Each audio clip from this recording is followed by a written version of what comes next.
Hello and welcome back to a brand new episode of the Pick a Side podcast. My name is Moran and I'm here with River Brown, Andrew Velez, and John Carlos. And this is now episode 120. In this episode, we are going to talk about Jon Gruden resigning, the Buffalo Bills, the MVP race, Dan Campbell crying after Detroit's loss to Minnesota, and more. We'll also talk about Kyrie not being a part of the Brooklyn Nets until he gets vaccinated, Ben Simmons returning to Philly, and we'll finish off the show with NFL Pick'em Week 6. A lot of crazy stuff in the NFL. Jon Gruden, emails leaking out. As Adam Schefter said it, he had a clean sweep of offending every single group he could offend, and now he is not the Raiders head coach anymore. Before we get into the show, a quick Patreon shout out to Brian Jean Baptist, Ricky Bennett, Enzo Tomga, Matthew Jimenez, Sean Solis, Sean Rice Family, John Pintavelli, Sean Triplett, Burner Hoops, Kat Stevens, Ben Mack, P. Dot, George Garcia, Hikari Mateen, and Jay Aqua. Good old Jay We're Aqua. Starting a basketball fantasy league soon. Patreon subscribers get first dibs at it, so you guys can be a part of it. If you would like to, we're going to do 10 to 14 teams.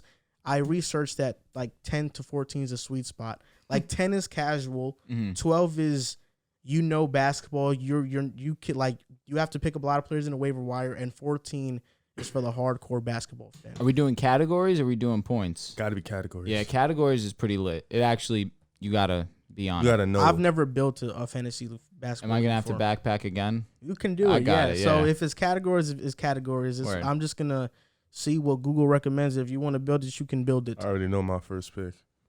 Paul George? Yes. Yo, not a bad pick in a Paul category George or league. Luka, bro. Nah, bro, he's actually not that good. His free throw percentage kills. That and matters? And his turnovers are horrible too. I can't even pick Giannis either. God. James Harden. That's what I'm picking. Nah, that's an excellent pick. Is it really? Yeah, it is. What about Steph Curry? Amazing because he gets threes. His free throw percentage is ridiculous. His field goal. Wait, Kevin so Durant? you think Paul George is a good pick, Kevin but Durant? James Harden is it? No, I was capping. I'm not picking Paul George as my first pick. Hell no. AD. Bro, the free throw AD? percentage He won't low play. key is No, K, mad K. important. AD. Free throw percentage. Free throw percentage, weirdly, you gotta have good people that shoot free throws. I'm picking Steph. Yeah, that's probably the best He's pick. not gonna Yeah. miss. Yo, even though he might not play, Kyrie Irving, would he be a good pick? Bro, I mean, 40, 50, 90 player Yeah. type. All those guys go crazy. Bro's going to play 20 games. He's not He's at playing zero. He's not playing playing at zero. all. He's not playing And at you're all. wearing a Kyrie Irving jersey right now. Yeah, Had man, to, just in man. case he retires, you gotta wear it for a little bit, That's the most undervalued jersey in the NBA currently. What do I you got mean? it for All that's free. going- I'm chatting. I didn't get it. With all that's going on, I think nobody wants to be seen with a Kyrie jersey. You'll be surprised. People I love think Kyrie. Kyrie's the most hated player in the NBA, easily. I think. I think in terms of like the media, yeah, but where we're from. I was gonna and say where we're from. He's where like we're around, Jesus He's Christ. like the most loved man on earth. Oh, in Jersey? That's debatable. Nah, I don't know. I've seen some people really talk about Kyrie Yeah. like he's him, like he's God. It's like he's New Jersey Jesus Christ for real. Yeah, I seen a story that my friend posted, and he was like, "Way to go, Kyrie! Don't let him bully you into getting the vaccine." I'm not gonna name drop. I would but he's a respect him childhood more friend. if he retired. We'll get into it. Sorry, getting ahead of myself. So let's get into the first topic of the episode. The big news: Jon Gruden is resigning from being Raiders coach. He basically got fired. Mark Davis gave him the option to resign. He was going to get canned eventually, and it happened this soon. He had a flurry of racist and homophobic emails to Marie Smith, who works for the NFLPA. He talked about women referees, I believe. He also made some comments toward Roger Goodell. He used the F word, the other F word that is, targeted against the more frowned upon. LGBTQ community. And when this happened, obviously I knew Jon Gruden was going to get fired eventually. I think this sucks for Raiders fans that this is happening because now they're going to get through another rebuild. And I think it's about time that people start talking about how much Derek Carr has had to go through while being the Raiders quarterback. Derek Carr is basically what Matthew Stafford was in Detroit. The Raiders are that dysfunctional. And it's ironic that all this happened now because the other day I was watching a Dave Chappelle special, the newest one that he dropped, and he talked about Spoilers. I hate to hear this, but go ahead. the message of his special kind of, of course, in the midst of all the jokes, the message of his special is how we treat different groups of minorities differently in the United States of America. And Gruden's comments about Maurice Smith, the racist that has racial connotations to it, those happened on Friday. Jon Gruden coached on Sunday.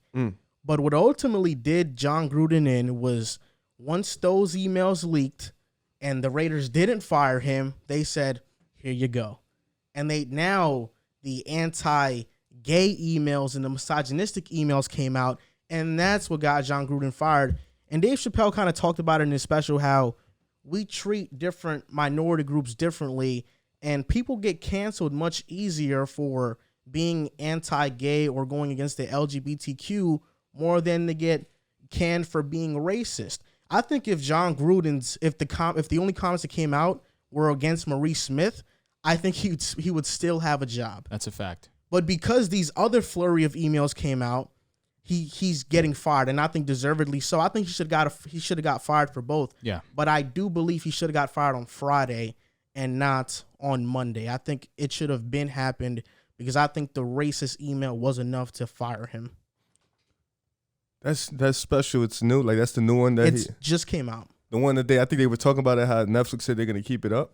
Yeah, it just came out. Damn. Okay, I gotta watch that one. Dave Chappelle's the GOAT. Yeah, he is. I'm actually interested to know how many coaches actually do this. Like, I'm actually interested to see how many coaches we can find in the league that are still racist or still, don't like the LGBT community. I mean, like, it's a weird situation. Like you said on Friday, I feel like he should have got fired on Friday too, because racism is something that's pretty big in our country, and it's still people are pretty aware of that, and that's something that shouldn't be tolerated. And Dave Chappelle also, he has a point in that we do treat minorities differently. And I guess it's just the way the world is, because of the way how sensitive people are, the way certain groups react. But at the same time, Jon Gruden, like you said, he was probably going to get fired regardless.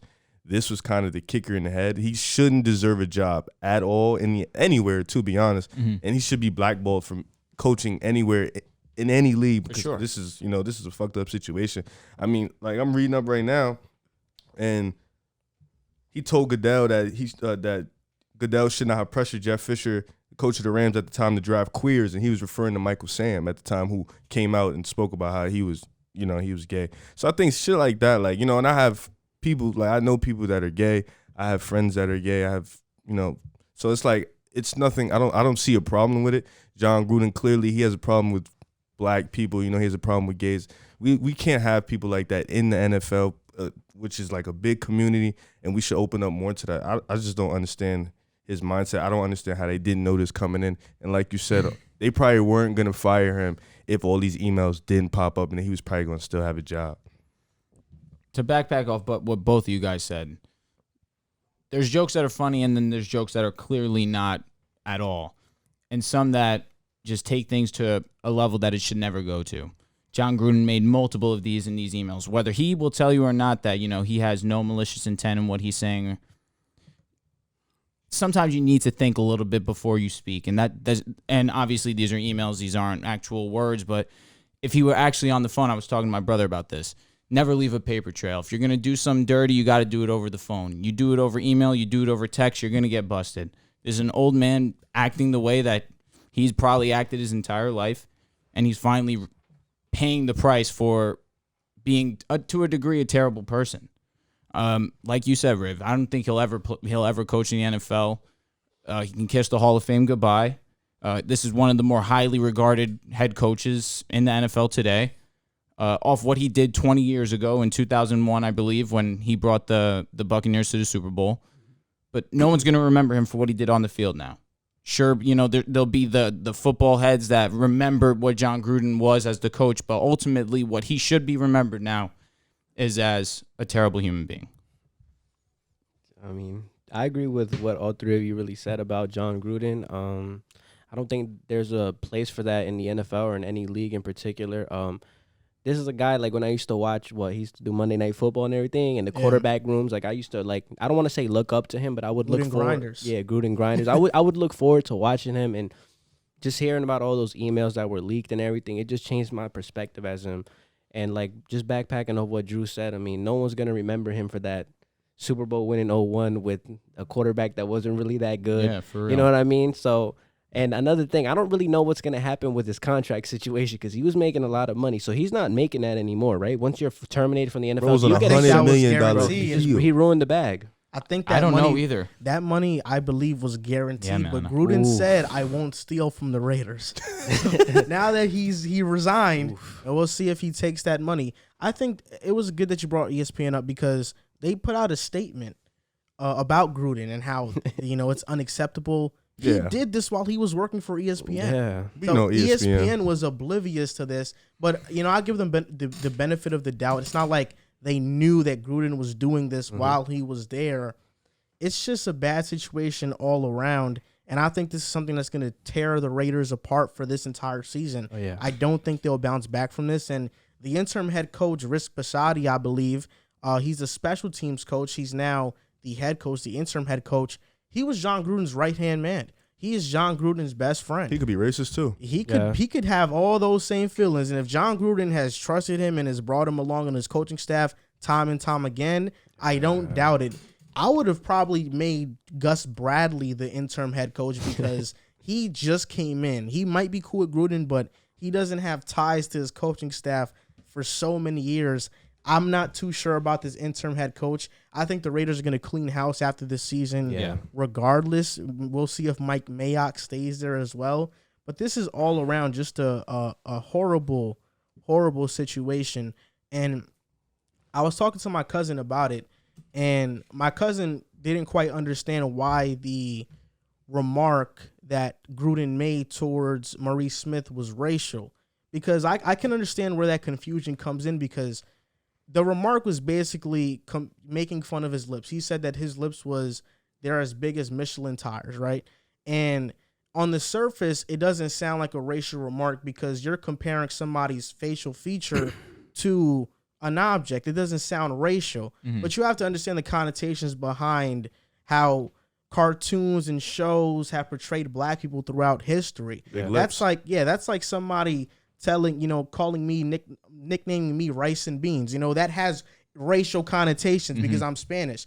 So I think that's why, if you didn't understand why that comment was racial, that's why that comment was racial. But I think next up should be Dan Snyder. Yeah. For the Washington football team. I think next up should be him. And it reminds me, you guys ever seen that movie Freedom Writers? Yeah. You remember the scene where the kids made a little drawing of the black kid with the big lips and then put it all around and she got upset. It's the same thing like that. Black people have been portrayed as having big lips. That's been a racist problem for a while. So I understand. He probably, I get it if your cousin didn't understand it at the moment. You kind of just got to explain it.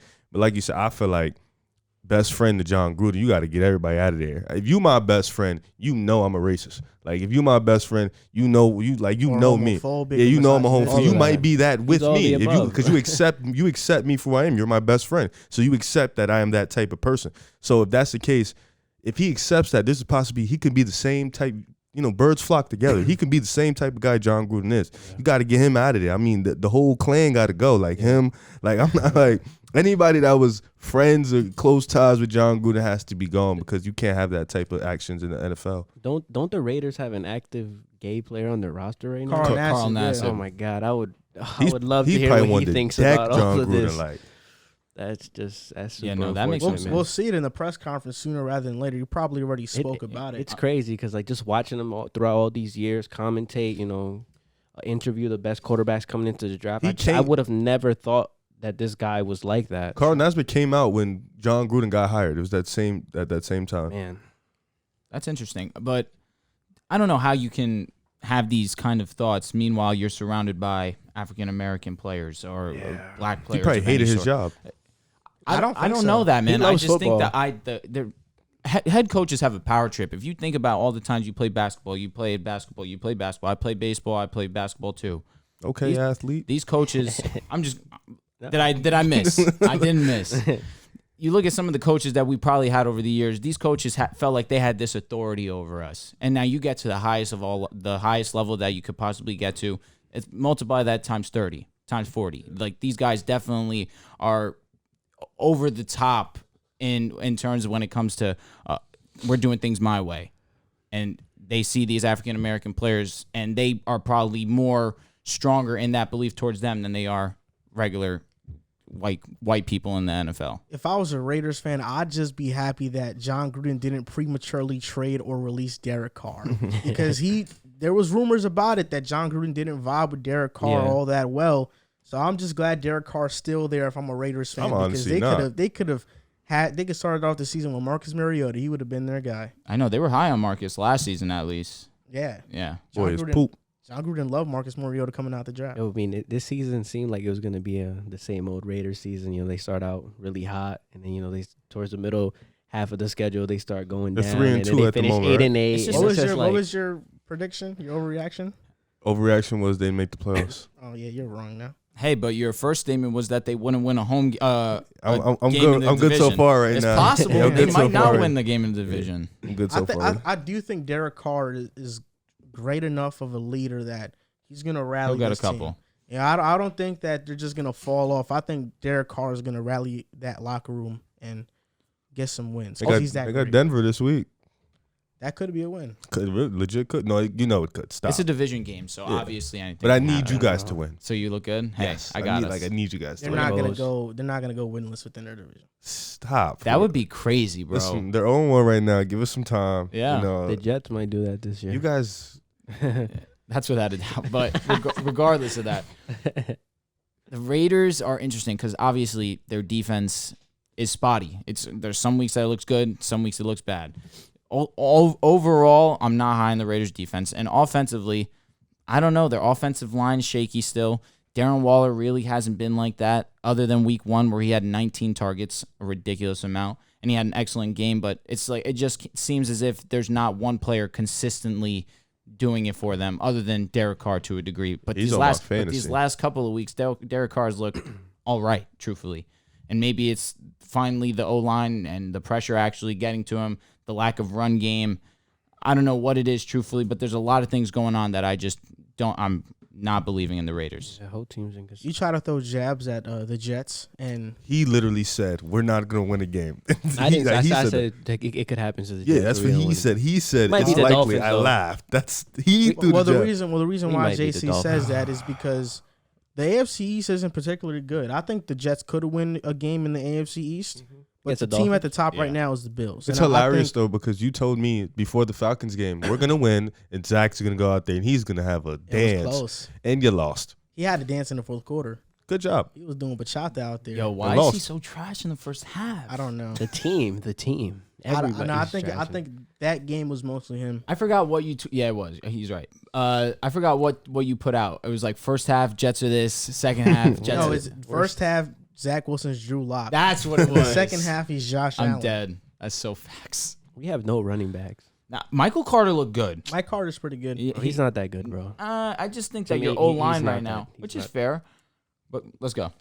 Let's talk about the Buffalo Bills because they had a statement win against the Kansas City Chiefs. That was a huge was a win. big They win. beat the Chiefs 38-20. They have the first-ranked offense, the first-ranked defense. And I'm not sure if it was you or Drew. I think both of you were questioning the Bills' defense and how legit Now, it truly is. Were you on the show? I don't. I think so. said no. It was me and him, and I said this week was gonna be a test to see if their Sure. defense was elite. That's You what know, I I was out on him. I Oh, really that's didn't him think then. that they'd 'Cause face of the- any talent. They faced the Steelers, then they faced the Dolphins, and I forgot Dolphins who else with they faced. Jacoby though. Brissett. And I don't know how much of a difference Tua makes. Well, that personally. first They game played the Texans. Did Yeah, they play yeah, Washington? exactly. they shut out the Texans. I don't know. I think I could they look. They shut did out play the Washington. Texans in Miami. They did play Washington. But because the Bills didn't face the best of competition, they were getting slept on. They were. But then against the Chiefs, they beat them 38-20. They're now 4-1. Josh Allen had 300 yards, 3 touchdowns, and only 15 completions What did I tell you? for him to throw for that much. Like that. I told you 3 weeks ago. Josh Allen MVP campaign. It starts. Okay. Okay. And Emmanuel Sanders, a pickup that they got in the offseason, had 2 touchdowns. Dawson Knox is finally breaking out this Arise. season. So they have that tight end position solidified. What do you think about the Buffalo Bills? Is this the year they finally make it out of the AFC and possibly win the Super Bowl? Well, I'm not gonna sit here and go to sleep on the Chiefs. You know, they're still a dangerous team that can wake up at any moment. You know, They've been to the Super Bowl 2 years in a row. They've been to the AFC Championship 3 years in a row. So you can't sleep on them. You know, they still have Mahomes and them boys. You got the Chargers, who's coming up. You know, they have arrived. Justin Herbert, that defense, that offense, they're here. You still got Baltimore, who's going to be dangerous. Cleveland's still no pushover. So, you know, there's still teams in the AFC. But I think what Buffalo has been lacking is an elite defense. You know, I think now that elite defense is there to match that elite offense, who, like we were talking about last week, they still haven't fully shown us their capabilities. But we seen it against the Chiefs. You know, they showed us in full force what they can do on both ends. And I think that's important. With the Buffalo Bills playing at an elite defense consistently that matches that offense, I don't think there's a team. I think this is an advanced Chiefs team. I don't think there's a team in the AFC that can beat them with that defense playing like it is. Josh Allen with the weapons he have. This is definitely the team to beat in the AFC. This is a tricky. It's my AFC team. I just want you to know that. You know that. But I mean, that's my AFC team. What happened to the Colts? What? I picked them to make it to the Super Bowl. Yo, what the hell? Nah, but you're right. Like Serge was You're a right. Jets You fan. did call them pretenders. You've said you're a Jets fan, bro. You can't just jump ship. Forget about Wait, that. if I'm a Jets fan, why can't I say the Bills are gonna make it to the Super No, Bowl? I'm saying that's my that's my Yeah, AFC no, you team. can't. I understand. Like, that's what the you're No, team but you root for in okay, AFC. that's the team you root for. But Yeah. I picked them to. Oh make no, it I'm to just the I Super just Bowl. wanted to make that clear But that that's my I my do have a guys. question. You did call them pretenders. I did. At the start of the show, you said they are pretenders, and then came full circle and said they could come out of the AFC. He's crazy. He's crazy. I'll let you answer once it's your turn to speak. Sometimes in the beginning of shows, I get in the heat of the moment, and as the show goes on, I tend to calm down my nerves. So that was a heat in the moment thing. But I do think the Bills are by far the favorites to make it out of the AFC because I've said it before. I think the Ravens, their injuries scare me. Yep. The Chargers, inexperience scares me. When's the last time a rookie head coach has made it to the Super Bowl? You can't really think of one off the top of your head. The Chiefs' defense scares me. I think the Bills are the most complete team in football right now, in the AFC at least. And I think out of all the teams that are complete, they're the most experienced. And Josh Allen is we know he's You think they're more experienced than the Rams?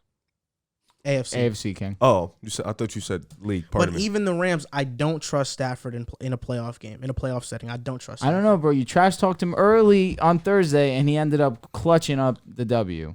How many in playoff games Seattle. has That was a Stafford big played? okay. One, right? Russell Wilson went out. I think he played one playoff game his Russell- entire career. But that was late. Thursday Night Football, Rams versus Seahawks. What about against your boys? Did Matthew Stafford impress you? What about against your After boys? the interception, though, he looked good. I Yeah, think he Matthew did. Stafford looked good, but Okay. what he's expected to do in LA with the Killed Rams, he's expected to take them from here Watch to this. here. And he has. Drew, watch this. What about against your Tampa Bay? Did he impress you that day? Matthew Stafford, he Yeah. was amazing. He Oh, was okay. phenomenal. Just wanted to But make let that me very also clear. let me also ask this: going into Seattle in division game, doesn't get any credit for that. Geno Smith started to play. He was nice. But Don't Geno do that. did his thing. he was threw an bugging. interception. Nah, come on. Before That that, he he was bugging. okay. But He he was threw that bugging. interception because Lockett fell. He was okay. Yeah, I understand that. That's But he right. was He was okay. bugging. Even if Lockett didn't fall, the corner Interesting picked throw. apart that Yeah, route. yeah, I'm with it you. was a questionable I'm throw. with It wasn't gonna be an intel, though. I don't think. Probably just a. Matthew Stafford has played in 3 playoff games. Yeah.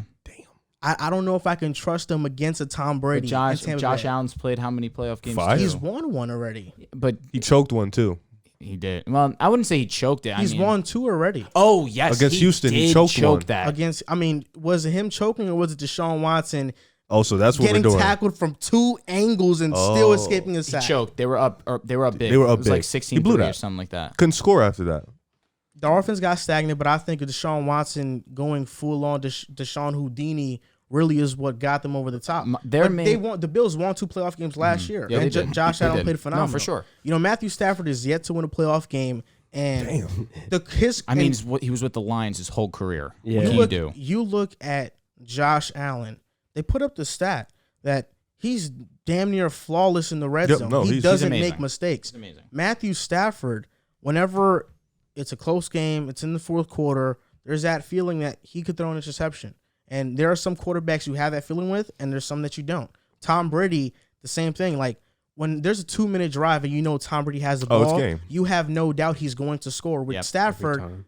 for me, it's not there. I don't trust Stafford in the playoff setting if he faces Arizona or if he faces Tampa Bay. But do you trust just- Arizona though yet? I don't, because of Cliff Kingsbury more so than their personnel. I thought you were just giving Cliff his flowers. He's a rookie. Still a young head coach. He's still a young head coach. Young head coach with a young quarterback who wasn't playing the playoff setting yet. My point about Cliff is that he's gotten better every single year. And when he first got hired, everybody thought it was going to be a complete train wreck. Basically, what's happening with Urban Meyer right now, they didn't believe in Cliff. Yeah. Right. But the Cardinals have been getting better every year. And this year, you can argue they're the best team in football. You could. So back to the Bills. My main concern with the Bills is their run game. Their lack of run game over these last few years has been the reason why they haven't had the success in the playoffs. We saw it against the Texans. They really couldn't put them away because they really didn't have a run game. Their best running option is Josh Allen. Correct. Then the year after that, they did have some success for sure, but then they ran into the Chiefs, and what was their biggest issue? They couldn't run the ball. When your offense is as predictable as we're going to pass the ball almost every single time because we know that we can't really run the ball against other teams, defenses can scheme up. Defense can draw up a scheme for that type of offense, obviously. So with Zach Moss, who has been a pretty solid red zone threat up until this point in the season, and Devin Singletary, I'm not in on their running situation. When Josh Allen is your leading rusher almost every single week, that's an issue. Of course, I got to give their defense credit for sure. They're the number one defense right now. They put up a great performance against Kansas City this past Sunday. They've been pretty solid, but their offensive production right now, I'm not going full-fledged saying that they're the best offense in football right now. They've played against bad defenses basically every single game other than week 1, and week 1 they lost. So I need to see them against a solid defense. I'm gonna continue to doubt them, and they can make me look stupid. But listen, right now they definitely can come out of the AFC. But I do still need to think about the Chargers. I do need to think about the Ravens. And like you mentioned, the Browns aren't pushovers. Their issue last week was that they couldn't score points. Their issue this week was that they couldn't stop the other team from scoring points. The Chargers are like that. The Browns have a solid team. It's not going to be a cakewalk to the AFC, but I will say the Bills do have a solid chance. At the start of the season, I was kind of low on the Buffalo Bills. I was actually telling people that I think they were going to take a step back this year. They've made me look completely wrong. I definitely think that they have a great shot at making it to the Super Bowl. I mean, anytime you're number one in defense and offense, we have to point towards your direction and look at you as a serious contender. I mean, I'm looking at their schedule, and I don't really see anybody else on that schedule that can beat the Buffalo Bills. Like, Josh Allen's been incredible. The defense has been amazing. They just looks like this is their year to finally do it. And to piggyback off what Joel said, they are the most experienced team. They've been with this team. How many seasons now have they had this roster with this head coaching staff? 2-3, right? 2-3 seasons. I mean, McDermott's been the head coach for a minute. The second year with Stephon Diggs, but and then you got with Stephon Diggs. Josh Allen has been 4 seasons. Well, I'm talking about with the coach, McDermott. McDermott. He's been the head coach for a while. They've gotten better every Yep. single year. Yeah. So they're gonna run. They're automatically they're gonna run away in the division. They're gonna get home field. Yeah, it's They're been gonna get home first field. year Josh Allen, no playoffs. Second year playoffs. Now it's AFC Championship. Like I said, Cleveland, they've shown me this year that they can compete with any elite team. You saw the Chargers game, they scored with them. You saw the Vikings game, they may not have scored as much, but that defense stepped up. For sure. You saw the Chiefs, they went out there and they punched them in their mouth. They can compete with any team in the league. It's just if they settle down on the mistakes and they become a little bit more clutch. You look at Baltimore, they can turn it up at any moment. That second half against the Chiefs, against the Colts, they are never out of a game. You look at the Chargers, they have Justin Herbert, that defense. I don't really need to say too much about them. That's a fact. They're here. Mm-hmm. The Chiefs, they still have that experience that Joel was talking about, back-to-back Super Bowls, AFC Championship, 3 years at the top of the mountain. They still have that experience, and they still have the best quarterback in the league. So when you have that, you're still a dangerous team. But the Bills have just been playing so complete on both ends, and we haven't seen this defense played at this level, and they have the pieces. It's hard for me to say that they're not the best team in the AFC right now. Is this the most human the Chiefs have looked since Mahomes coming to the league? It's Yes. got to be. Yeah. No, I think 2019, Really? They won a And Super when? Bowl? 2018, when they lost to Tom Brady. I wouldn't Yeah. say they looked human there They because just still lost should because have won Tom that got the game. ball first. I mean, in this sense, Yeah, but I mean, Were you talking about the that AFC year- Championship game? That year, their defense was extremely bad, and the Chiefs had to score 30 points to win. But hear me out on this. Mahomes' interceptions are already tied. I think he has more interceptions this season than he's had in both seasons, regardless. I think he has 6 INTs, something around that. 5 or 6. Something, 5 or 6. I think he has 13 in the last 14 games. So my thing is, on top of the defense being trash, we're seeing an irregular performance from Patrick Mahomes this season, at least. Mm-hmm. This has to be the most human that they've looked. And so obviously people are looking at the Chiefs and they're thinking, are they going to be able to do it? Is this the actual start of the decline for the Chiefs? It's not out of the realm of possibility, truthfully. The defense, if it's horrendous. There's offenses that easily can score on them. We saw the Browns more than capable of doing it. We did it. The Eagles put up a solid performance against them too. Obviously the Chargers, obviously the Ravens, obviously the Bills. But these are all solid. Chiefs have had a hard schedule for sure, and their defense isn't helping them by any means. But you need Mahomes to be perfect, and he hasn't been. I think the Chiefs looked like this last year. It didn't show in the win-loss column because they got a bunch of breaks. I said this last season, but Patrick Mahomes has the most interceptions dropped of any quarterback I think that I've seen. Yeah, for sure. Whenever he throws interception, it's either like an offsides or a defensive pass interference. It's always something that doesn't allow the interception to actually hold up. But the Chiefs last year were a sloppy football team. They played sloppy. It was second half heroics that really got them over the top. But they were a sloppy football team last year, which is why I thought the Bills were going to beat them in the AFC Championship. Because I also think the Bills, the same way they played defense against the Chiefs on Sunday night, they played against them last year, playing a cover 2 shell. They played that exact same way. And that was the way that teams guarded the Chiefs last season.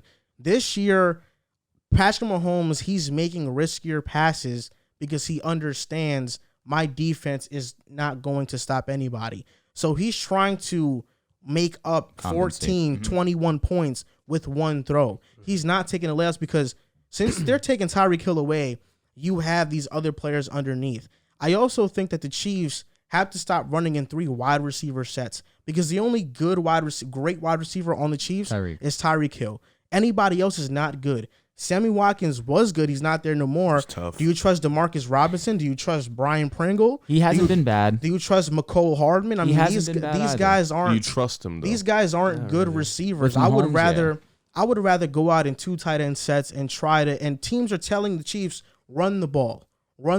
I would try to run the ball a little bit more and kind of play teams out of that coverage. Well, Clyde is hurt right now.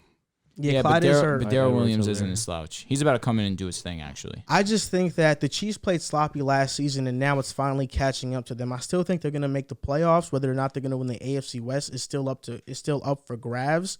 That's still a question. But they've been playing sloppy like this for the last 2 seasons, like 1.5 seasons. And I don't know if they're going to fall off because the cap is about to spike again, and the Chiefs will be able to sign defensive cornerstones to solidify that defense. Right now, they have one of the younger cornerback groups in the NFL, probably second to the Jets because the Jets have an insanely young secondary. Yeah. But the Chiefs, I still believe the Chiefs are a threat, but I am kind of counting them out. I don't think they're as good as the Bills. They're better than Cleveland, but I don't think they're as good as the Bills, Ravens, and just because the Chargers are inexperienced, I put them in that same tier. But my tiers for the AFC are Bills, Ravens, Chiefs, Chargers, and then the Browns are in that 3rd tier. Can I ask, can the Chiefs still beat anyone? Yeah, they can. They can, for sure. All right. They can. There's no doubt about it. I'm looking at this AFC Championship game. Bills couldn't stop a nosebleed, bro. It's 38-24. They put up 21 in the second quarter. And if this is basically the same defense as last year, it was raining on Sunday night. It's like, I don't know if I'm all in on the Bills. That's all I'm saying. Forget about the Chiefs. The Bills is what I'm focused on. The cover 2 philosophy to stop the Chiefs has been there since last year. But has it really worked other than Buccaneers? It has worked in stretches. When? It has worked in stretches. Well, the Bills... Off the top of your head, no worries if you can. The Bills in the regular season played that same way against the Chiefs. Mm-hmm. That year in the AFC Championship, they faced, but in the regular season, they played also. And the Bills played that same defense against them. Mm-hmm. And it actually neutralized the Chiefs as much as you can neutralize them. Tampa played it in the Super Bowl. They played cover 2 against them as well, but the offensive line, pretty much gave up that one. Yeah. But cover 2 is not something that's brand new. It's not a new philosophy. For sure. It's not like Brandon Staley. Brandon Staley brought in a new philosophy. He doesn't stack the box. He puts in more secondaries. He basically plays dime for the entire game, and he takes away the pass. Cover 2 is not new. It's been there. Just take away Tyreek Hill. Take away these explosive plays. Did the Niners play that way in the Super Bowl? I'm not entirely... No, they play a cover 3 scheme. Saleh plays a cover 3 scheme. Taking away Tyreek Hill and explosive plays has been there, but Mahomes now is constantly looking for that because he has to make up the difference. Yep. Last year, the Chiefs' defense was a lot better. He believed his defense could get stops. If Mahomes doesn't score on every single drive, a touchdown or a field goal, They're screwed. the Chiefs have to make up like 30 points. Yeah. They have to make up 2 touchdowns. So that's why I think Mahomes is playing a little bit out of himself, but I think it's because he needs to play that way and not because he's regressed as a quarterback. I do think the Chiefs, they're still great. Yeah, I'm with you. And if they can just understand that not everything can be made up in one play, they'll be fine for the foreseeable future. But as of right now, it does look bad. I think we're overreacting to it a little bit too much. But obviously, on Sunday night, it didn't look too good. I just think without the defense, that's what scares me, truthfully. It's like you need to have at least something. You can't be bottom 5, bottom 3, and make it to the Super Bowl and win the Super Bowl. That's why there's the Chargers are more complete. I'll let you get a word in. The Chargers are more complete. The Ravens are more complete, and we've seen it both times they've beat them. They've lost. Excuse me. That's true, but the Ravens are more complete. Yeah, I don't trust but the Ravens. the Chiefs only lost that game. The Chiefs only lost that game, you could say, because Clyde Edwards-Helaire fumbled. Yeah, Mahomes had that ball. It's really about the Chiefs. If you face the Chiefs and if they have the ball last, you're going to lose. For sure. The Chargers beat the Chiefs, but if the Chiefs had the ball last, they were going to win. Mm-hmm. It's really the only team that's really embarrassed the Chiefs have been the Bills. And even in that game, I think the Chiefs' defense, although as a whole was bad, they were getting stops down the stretch, but the Chiefs didn't capitalize on offense. Mm-hmm. But versus the Chargers and the Ravens, the Chiefs could have easily won both those games, and they beat the Browns in week 1. Yeah, they did. So for me, I think they can beat the Chargers, Ravens, Browns. It's just the Bills. They're the biggest worry to me when it comes to the Chiefs. I don't have any questions about the Chiefs beating anybody else. What were you gonna say, JC? I was gonna say, we don't see any signs of Kansas City's defense getting any better throughout the season, That's right? a fact. I think the only thing they can count on is that their secondary is extremely young. I feel like last year though, they was not this bad, but they were bad. No, they weren't. Bro, they were bad last year, and then they got better towards the end of the year. They gave up 29 week 1, then 36. They gave up, 30, put context on week 1 though. They gave up 29, but in the second half they stopped them. I'll get they fair, stopped them. Nevertheless, they still gave up. Oh yeah, for sure. 29 against a Browns offense that I'm not really in on, other than the running backs. Truthfully, what carried against the Chargers, I'm not really comfortable putting my faith in Baker Mayfield to win games. The Cleveland just put 45 on the Chargers. They definitely did, but at the same time, what did the running backs do? That's a part of the no, for sure, but that's what gets them going. When the run game's going, the Browns are going to have success. But on top of that, again, 36 points to the Ravens, 30 points to the Chargers, 30 to the Eagles, and then 38 to the Bills. Yeah, These are guys they're going to see down the road if they want to go to the chip. They're second. I think they can beat the Ravens in the playoffs. I don't know, man. I think the Ravens are really different this season. No, they are. We'll Lamar see. Jackson improving as a passer is giving them that different I think this is the season where I as a NFL fan, I think the Chiefs are the most vulnerable this year. So if anybody else is going to take the AFC crown, it has to be this year.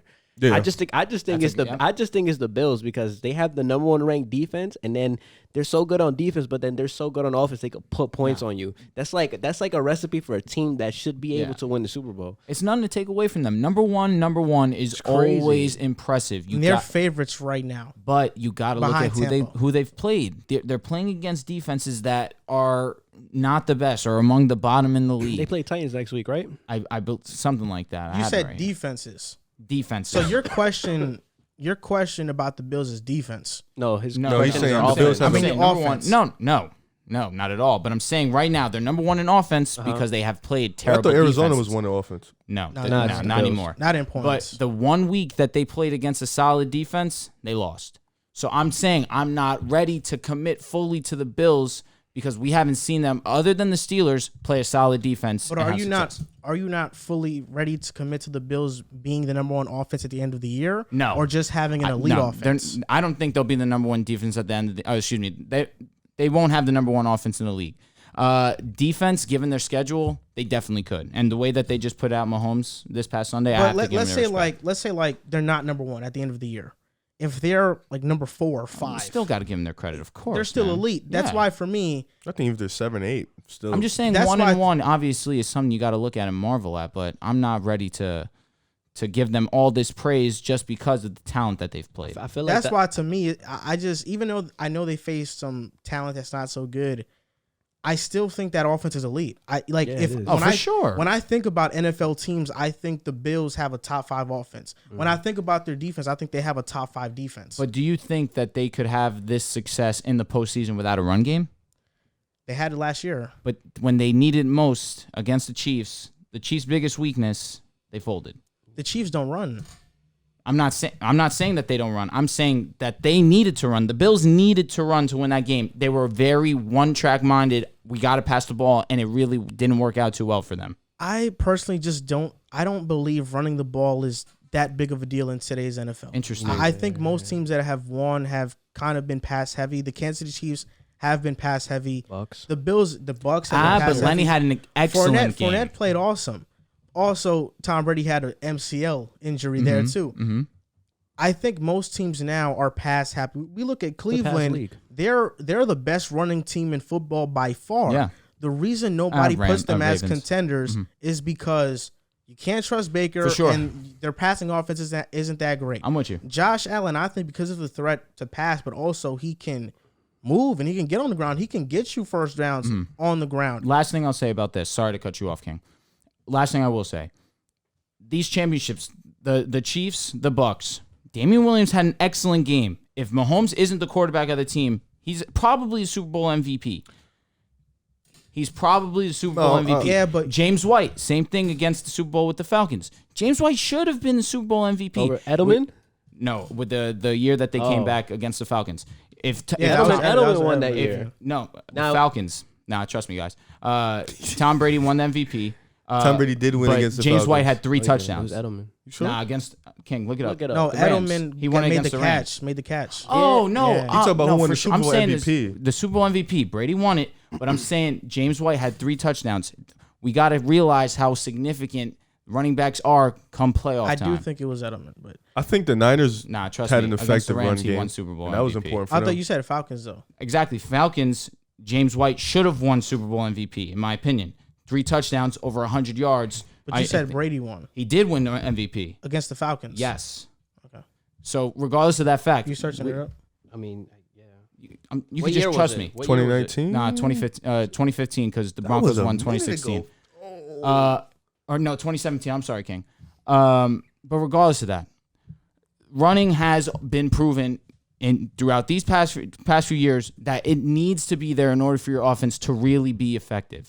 And I think the Bills really, really lack that. I know, bro. Thank He you. got it. He got it. He was right. He was right. But the thing about Which it is one that did Edelman win then? Edelman won it the year that they played the Rams. He had like 150. Oh yeah, he had like 12 Yeah. receptions. You're Bro, he dead tweaked. right. Yeah. He went crazy. the thing about it though is I think Devin Singletary has shown that he can get you some explosive games from time to time. Like what you're talking about, like Damian Williams had tweaked. he had a great game against the 49ers, but did any game prior to that in Yes. the regular season Yes. show you that Yes. he can do that in the Super Bowl? Dude, he Like, looked really good. Damian Williams is a good running back. Yeah, he but had a good For season. him to have that great of a What was he game, doing that nobody year? expected that. Dude, no one expected it, obviously, because you thought that But Mahomes what you're you're talking about is an outlier. I mean, game what's from a good player and an game in your offense. opinion though? well for Did he running. rush for over like 100 yards and a touchdown, or what was I got was you. He, was he, I got you. In the Super Bowl, all-purpose back? he did his thing. Well, yes, in that offense you have to be an all-purpose back. yeah. But Damian Williams really was in the Super Bowl. 17 carries, 104, 4 catches, 29 yards. He scored twice. Yeah, Oh yeah, he was great great. game. But what you're talking about is an outlier game from somebody that usually doesn't have that type of That game. game Hold definitely on. helped though. Nah, Like for example, let's just use this right here. I'm trying to think. I just blinked. My mind just blanked. that's all right. Like Like you an trying to say? outlier performance in the Super Bowl. Yeah, just an outlier performance in general because this is what I was gonna say. That entire year, the Kansas City Chiefs ranked on the bottom of the league in terms of rushing offense. So what about the Niners? Well, the Niners are a run first team. And they went to the Super Bowl. Yeah, but they The- lost the because their Rams- quarterback couldn't make a throw. All right. It so was true. He overthrew.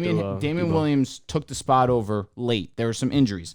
Came in week 16, had 13 attempts, 103 rushing yards, 7 targets, 7 receptions, 37 yards, and a touchdown. No, Damian Williams is good. But He's no, good. but that was But- in the regular season. Is No, what I'm telling I you. understand that, but that was one game. But he took then he over did it late. He again. took over late though. well, for Yeah, the sure. for the most no, part, I'm agreeing with No, you. Yeah, word, he but took I'm over saying late. they at least had a running back option that they could actually say, all right, you're talented enough to get us, or excuse me, have production for us and be efficient for us to win a but game. nothing about the Chiefs. Devin Singletary's not that. Nothing that entire year from the Chiefs told you that they can do that at an effective But level. what does that have to do with what I'm really Because- ultimately saying?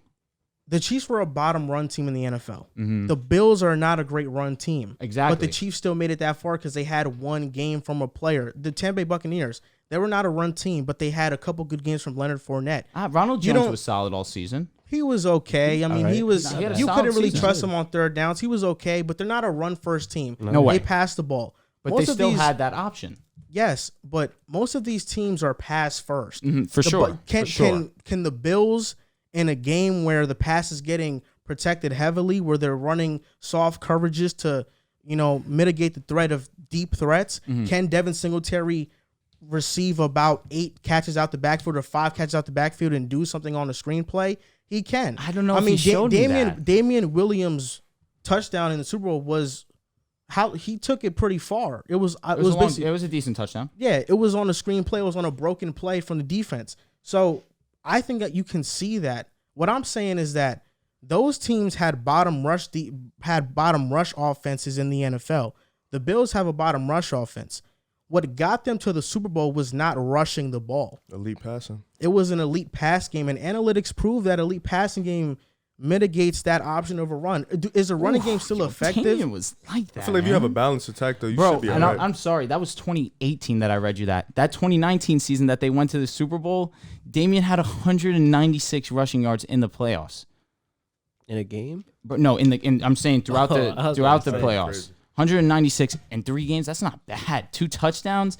I kind of get where you both are coming from. I think a running game matters, but not as much as you think it matters. I mean, That's how what much I of it? think How is. much of it was Mahomes' impact Bro, getting them open no, for those runs? No you know doubt what I mean? about. I'm with you guys Yeah. in that sense for sure. They're pass first offenses without a doubt, and that's what allows them to be successful. Yeah. But what's the word I'm looking for exactly? But it wasn't the end all be all for you. Not the end all be all. I'm saying that they could rely on this running back if they needed to. That safety net in Damian Williams, in Leonard Fournette, in James White is what allowed them to ultimately win. Is what I'm saying. Devin But Singletary, James White is a receiving back. correct, but he still was efficient in the run game as well. He had an ultimate Devin all-around Singletary great has game. shown he could be efficient in the run game. He's had good I performances. don't know about a fit. He's had good performances here and there, but on a consistent I think he basis, peaked his rookie year. That's what, like, I don't even know if I would even say that. Like he really hasn't been anything all too special overall, and that's why I really unless they really. What my biggest concern with the Bills prior to the season was that I wanted them to go and get a running back in the draft. Either you go and you take the flyer on Najee. He went earlier than they had the pick. Sure, you'll live with that. Javonte Williams, you could have took the flyer on him. You could have took the flyer on ETN, although hindsight says that, you probably should not have taken it because of the injury. But regardless of that, their biggest hole was running back. They didn't address it. And so far within the season, it hasn't affected them because they haven't really had to rely on the run game. But I think it will.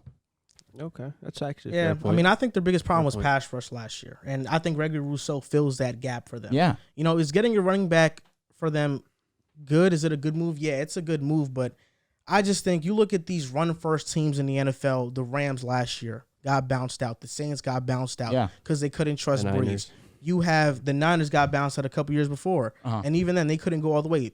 Tennessee, even with the best running back in football and even a good quarterback in Tannehill with A.J. Brown on the outside, they got bounced out. The Ravens, they got bounced out. The teams that have went the furthest are teams that passed the ball first. Oh, listen, the I'm not Chiefs, disagreeing. The Bills, the Packers, the Bucks. But they still had that option of the running back, which has allowed them to be even more successful, which is what my ultimate point is. The Bills don't have Devin that. Singletary just had 82 yards rushing for a touchdown. Against 13 who? carries against the Chiefs? Dolphins. Against the Dolphins, whose defense really hasn't been that And he's solid. averaging 5.2 yards per carry, which is the highest of his career right now, currently. That's excellent. But I'm not ready to rely on him come playoff time. Again, they're playing against bad defenses. I just think come playoff time, it's about how the offense is schemed around the player. And in the playoffs, they're going to pass the ball. How many carries did Devin Singletary have that game? In the play, what game? The Dolphins game. 13 carries. He had 6.2 yards per carry. That's excellent. So Singletary, I think, is a good back, but they have two guys in Moss and Singletary. Moss is a really solid red zone back for sure.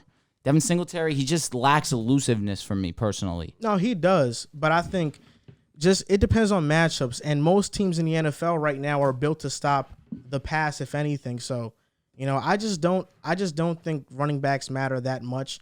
Can you incorporate them in the game plan? Some, yeah, but the Bills ultimately, that's why they got Sanders to pair up with Diggs. Yeah. They have Beasley, Gabriel Davis, Sanders, Stephon Diggs, Dawson Knox is now emerging. For sure. And the Bills' three biggest problems coming into this season for me were the running back, an edge rusher, and having a reliable tight end. And now that Dawson Knox is broken out, they fixed that. Yep. Now that Gregory Rousseau he's showing great flashes as solid. a rookie. Yeah. They fixed that. And they also drafted Boogie Basham. So I think not having a great or elite running game is not that big of a deal for me personally. Fair enough. But Josh Allen had a great game against the Chiefs, and a bunch of quarterbacks had great games. Dak Prescott, Josh Allen, Kyler Murray, Tom Brady, Justin Herbert, and Lamar Jackson. We are going to rank these players 1 to 6 based on where they rank to us currently in the MVP race. So, Riv, I want to start with you. 1 through 6 MVP, name me your guys. It's such a tough list because I feel like all these guys have made a strong case. But one got to be Kyler Murray for me right now. Him being undefeated, him being so explosive with his feet, with his arm. He's just a dangerous guy. He's been able to do whatever he wants against the Rams, against the Niners. He's been doing whatever he wants against the Titans. So I got him at 1. Number 2 right now for me has got to be Justin Herbert. He's broken some records in the past couple of weeks. He's been phenomenal. Year 2, we thought he couldn't. We asked that question, how could he get better? And he's gotten better. So that's number 2 for me. Number 3, I'll probably have to say Tom Brady. I think that's the next guy up for me. I think Tom Brady him being that old and still being able to be that elite. Shout out to AB. AB has brought his career back into life.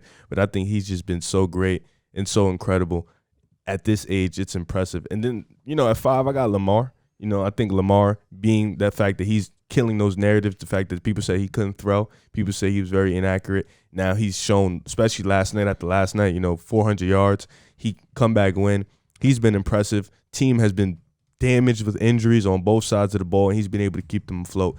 And then coming to last, I think is Dak.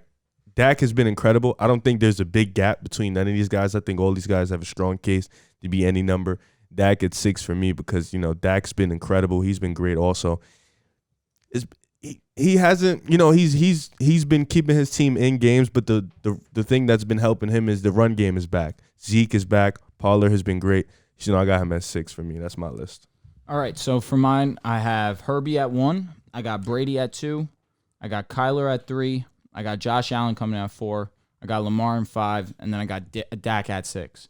Now, Herbie's got to be the MVP for me just because of the stats that he's been putting up and the people that he's beat in the fashion that he's done it.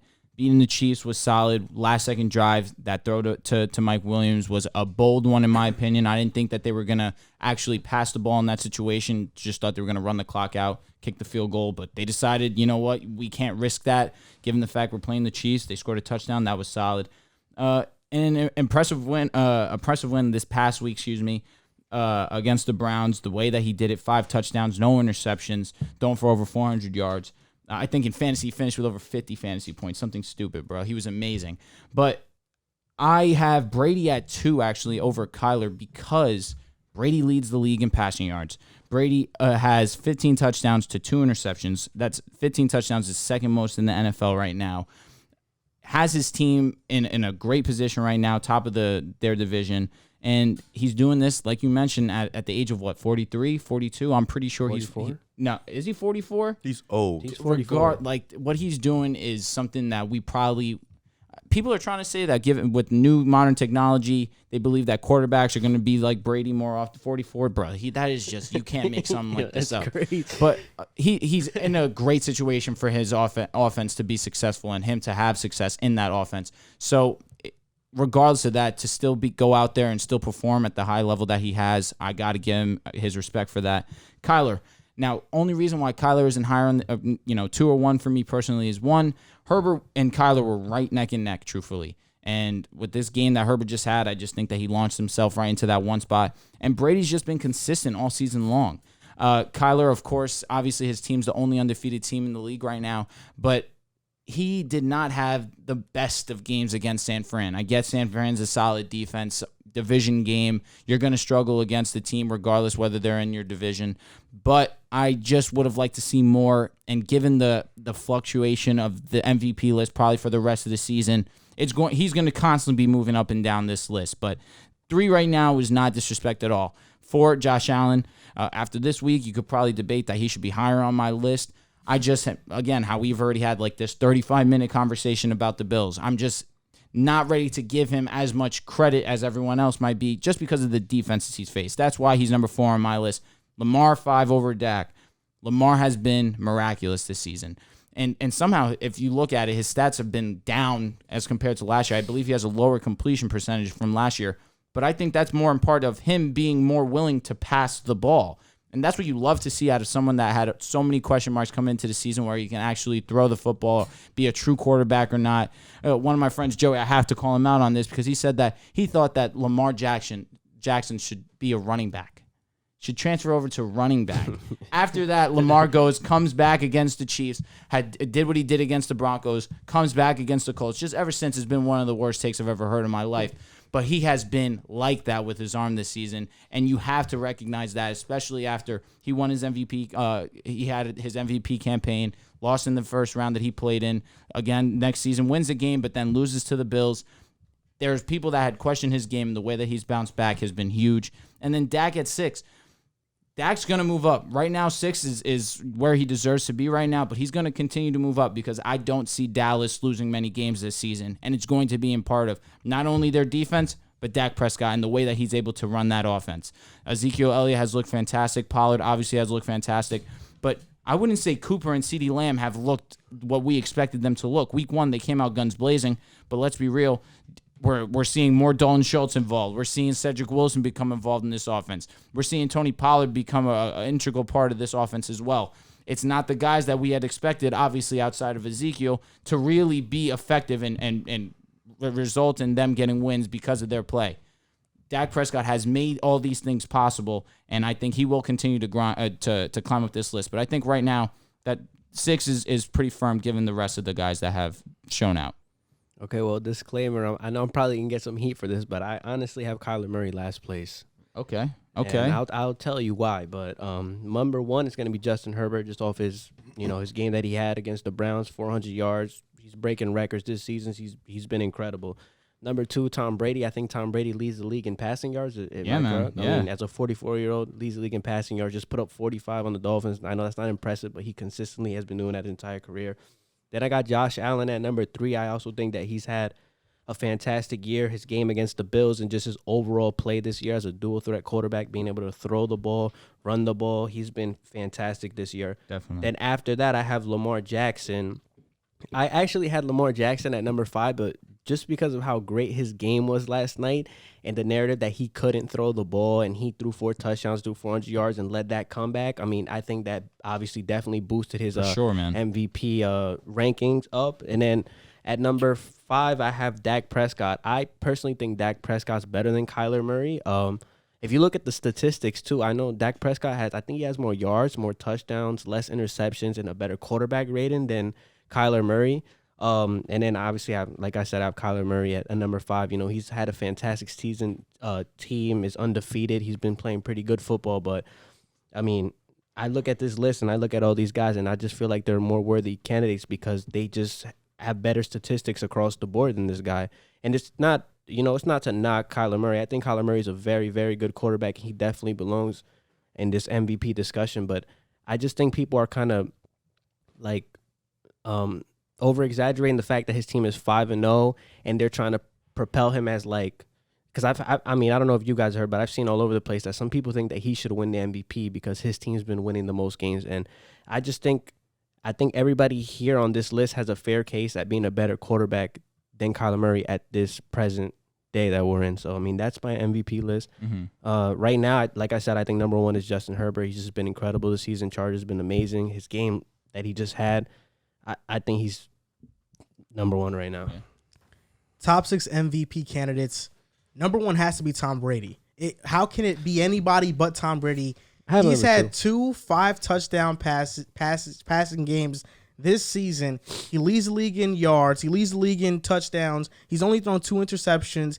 And yes, his completion percentage isn't as high as these other guys on this list, but it's because he's throwing farther passes. Kyler Murray for half the game is throwing screens. So that completion percentage, the fact that it's so high, I'm not too into that. Second has to be Justin Herbert. I think he's solidifying himself as a top 5 quarterback right now. He just had a 5-touchdown performance against the Cleveland Browns. That was phenomenal. Number 3 is Kyler. Just because that completion percentage is high, his rushing along with his passing, and that Arizona is 5-0, I have to give them some respect. But Lamar Jackson is right behind him.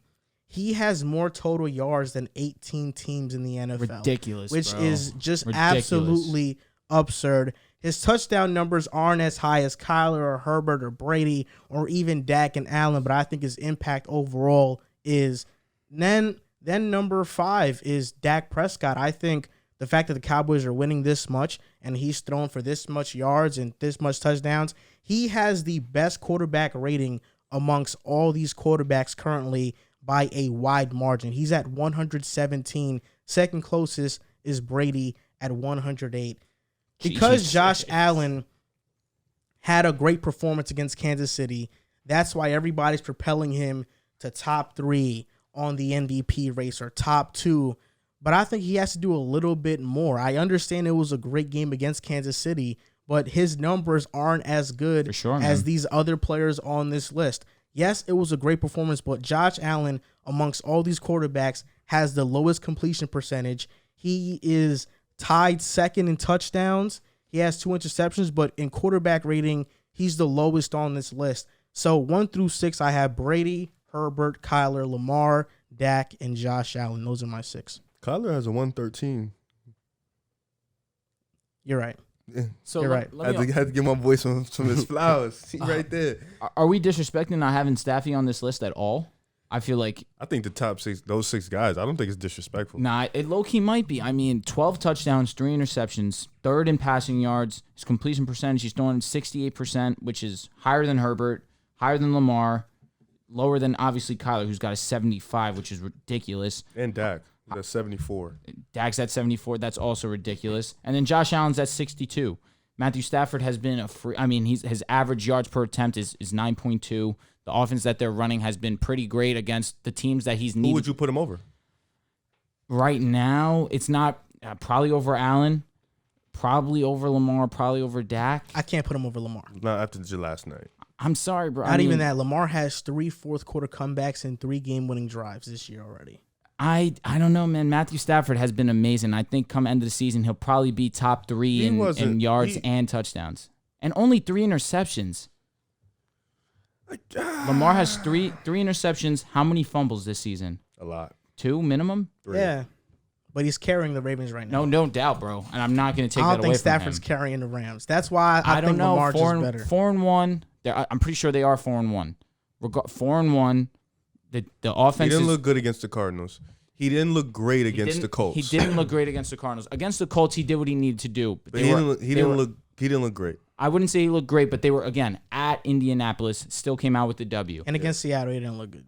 But he didn't look great. He looked okay. He looked good. The second half was good, He threw for right? 385, a touchdown and interception, and that interception was before. He looked good. Like that was one of the first things he did in that game. Yeah.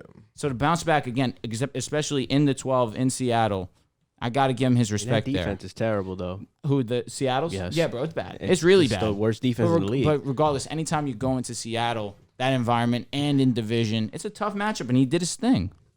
I don't know. You think that's more of a fallacy than anything at this point? I think 12? At one point, the 12 was a place you didn't want to go play when there was the Legion of Boom. Oh, hell yeah. But as of recently, I don't think anybody's like, wow, this is For real. we're gonna lose if we go That's here. easy to say now that Russell's I mean, out, last year but it was bro, pretty But dangerous. even with Russell there though, they've lost home playoff games. They haven't been amazing in prime time. They beat us at home. I mean, usually most of Seattle's games come down to the wire. Most of them are who not did they close. lose at home to? The Rams. They right? lost to the Rams The Rams. This year, in the yeah. playoffs. Really, bro? That's No, in the crazy. playoffs. Yeah. Last Oh. year. Last No, year. they Yeah. played. Oh yeah, they Yeah, did lose last to the year. Rams. No, they were lost to the first in- Packers. They was the first in their division. Nah, No, they lost to the Rams last the year. Rams beat them. Oh, And that then was they the went year on. before. Then the Pardon me. Rams faced the Packers and they That lost was to the the year Packers. before. Pardon Yeah, Who was the but- other team that beat them at home this year? Titans. The Titans, yeah. They blew that. In a comeback win, they blew that game. That's crazy. You're right. I got to give you that. But regardless, in division, still it's a tough matchup regardless. But hey, that's pretty fair. The 12th, I forgot that they lost at home to the Rams. MVP race, we gave our top 6. This other players in the Defensive Player of the Year race, Trevon Diggs, and right now he's having a tremendous season. Riv is laughing over here because he was hating on my guy Trevon Diggs. What were you thinking? He was hating bro? on a young I was boy. hating. I'm asking. Were you? No, I said. Go ahead. You said that he couldn't hold a lighter to Marcus Peters. Okay, you believe I said that? No, wait. Does that, I don't know, did that you even like- sound like how I You- speak? You like Marcus Peters a I said. lot. Yeah, I you love said MP. no, but I said because he said they were talking about Trevon Diggs' interceptions. They was like he has a lot of interceptions. So I said, okay. So why were people calling Marcus Peters a ball hawk his rookie year when he had hella interceptions? I always said he was a ball. But I'm saying 2015 when he was actually guarding, he was just guarding think wide people didn't- I receivers just think and he people was didn't- locking them Wait, down. Is Trevon Diggs not guarding wide receivers? Yeah, but he got cooked by DJ Moore and He didn't Kadarius get Toney cooked. put him in a blender. Kadarius Toney had one catch on him, bro. That being said, Yes, MP, sir. people don't like him because of his personality. Oh, that's Which respectable. has All I said was nothing to do with his 2015. play. His rookie year was you can compare. That was the most interceptions he's ever had. 8. 8? 8. Trevon Diggs has 6. He might in not get 5 2. He games. might not get 8 for the rest of the season. Nah, He might not. I don't He know. legit He's on a might. tear Well, right the now. reason why he might not is because people should not target him. Let me ask you a question. Xavier Howard led the league in interceptions last year, How right? many? Xavier Howard, yep. Xavier, he led the league in interceptions 10. last year, right? 10, 10. right? Did you consider him an elite corner? He was a top 5. Yeah, he was top 5 Yeah, corner. yeah, last Do you year. still consider him an elite corner now? That's He's a top great 10. question. That's a great question. I think he's top now, 10. question. Now, to backtrack off his question, how many elite corners are there in the NFL? In my opinion, there might be 3. Jalen Ramsey, Jair, Jalen, Tre'Davious White. Lattimore. Marshawn Lattimore. Is Tre'Davious White elite still? I think Trey White has fell off, but he's still top 10. I agree, but would you say elite? Because this is the question. I don't think he's elite. I scrutinize this question a lot. I think Darius Slay, he's playing like it He this is. year. He is. I'll give He you that. locked up DJ Moore. He did. Yeah, he did. He did. Not the other guy. He Okay, did but that. let me But, just bro, when read have- you. Go ahead. Yes. Let me just please. read you this, right? Please. What are you gonna read? me? Trayvon Diggs this year. I know what you're gonna read. Nah, me. he's other. No, than I'm gonna give you both sides of the story because Please. I'm gonna ask a different question than what Right. I was initially gonna ask you guys. Trayvon Diggs has the most coverage snaps without allowing a touchdown this season, 205. Lowest passer rating allowed this season at 38.9. Spiking the ball every play I saw that. would result in a 39.6 quarterback rating. He has defended 145 routes this year, 10th in the NFL, 4 pass breakups, 4th in the NFL, 6 interceptions, 1st in the NFL. First time it's ever happened in this amount of games, but he also leads cornerbacks in penalties and has allowed the 4th most yards of any corner this season. So this is the question I'm going to ask you guys right here. Are you trading Trayvon Diggs good but not great coverage for his ability to create turnovers and give possessions back to the offense? I think he's That's literally, an excellent question, dude. and this is why I brought him up because I think that's literally like what Marcus Peters used to do. He played aggressive and he gave it up a lot of times to get turnovers. I would rather want that because they're game changers. You know, a turnover is such a big game changer. And real. sometimes you need those turnovers, especially for Dallas, a team who doesn't cause a lot of turnovers. You need a guy who creates a lot of turnovers because it gives your offense the ball back. I would prefer a guy who, creates turnovers, in my opinion. I couldn't say it better, truthfully, especially when you're playing on Dallas, whose offense is as effective as it is. You just give them 1 to 2 more opportunities per game. That's really all the difference that you really need in at least in Dallas' situation. I think like I'm kind of stuck in the middle. It's just because like I'm a longtime Jets fan, and I've just seen like Darrelle Revis like That's fair. It's fair. No, we've seen Darrelle Revis take one side of the field completely take it out. off. A decade ago. We don't care about No, that. but Whoa, You don't care about Darrelle Revis? Sort of the I don't best care about it corner. no more. Easy, bro. A top 5 corner of all time? Yeah, crazy. He's Who arguably not, you cares, could bro? debate he's won. You Who could cares? debate Who cares? he's won. Nah, not over Dion. It's debatable. As think a Dion? man to man, in terms of man to man, Yes. yes, you could Yes, definitely you debate can. that. 100%. Then he had in 09, I know it's a long time ago. 09, he had the greatest cornerback season ever, right? Yes, Yeah, yes. no, he was ridiculous. Moss twice, T.O. Just look He's at like that. an Hating legend. on the Jets. Come man. on, No, bro. but I'm Why you not. I'm not hating here on to the talk. Jets? I'm not here to. I'm not here to look. I'm not here to turn this into a Jets. Oh, okay. I just wanted to make that I was clear. using that as an example. But I see. I From feel what, you. as a fan, from what I've seen, I would rather have a corner who can shut down the best receiver and take away that side of the field. And like in his prime, just as an example, Reeves was so good that there was a point in time where quarterbacks weren't even really looking to the side of his field. And I think if you can shut down, and another good thing about him, he traveled too. Let me Like ask he you a would go question. from left to right. So if you could take away the best receiver and shut down the side of the field, and I think that's more valuable than getting burned and getting interceptions back, like a Marcus Peters. I'd rather have a Darrelle Revis, a Jalen Ramsey type. Does that really help though when you're playing a team like example, the Chiefs last year or the Bills, where you may be able to take their number 1 away, but they have guys who have number 2, they have a number 3, and number 4. but the thing is, we had- if I could have Darrell on Tyreek and he's gone for the entire game, I would much rather But see, that. No, we're talking about Darrell. This is We're where talking my about example Trevon kind Diggs. of. This is where my example kind of falters. No, we're just 'cause- talking about the argument of this. that- Yeah, I'm saying like that's a good question. nobody's a Darrell Revis right now. Jalen Ramsey's the closest thing. He's to the closest. And even then, you straps, though. have him correct. Like even in the perfect example, Rams and Cardinals, you had him. He played amazing defense on DeAndre Hopkins. But then you let guys like AJ Green score. Then Rondell Moore. Like, But does that lockdown really matter when you have multiple guys? The thing that He's falters saying. my debate was that the Jets during that time they had Darrelle Reeves, but they also had another very good Antonio corner. That's where it gets- that's what it gets tricky. Yeah, all right. We was locked up that year. That's And we what was you number do. 1 in Leonard, defense. bro. And just, it was Jim alright, though. Leonard. So I don't know. Look, personally, They love to bring that up. personally, Bro, let him have it. Personally, I mean, look, I'm always the guy that I want my corner to take the side of the field away, follow the best receiver, and shut him down. You've never had a defense like that, bro. You don't know what it feels like. I have a Y'all Super thought, Bowl. I ain't gonna lie. I ain't gonna lie. Y'all thought y'all had it with Namdi Asmawa, but that was very bad. And you had Yo, that. bro. You had no Yo, Super hold Bowl. up. We have a Super had Bowl. one ring.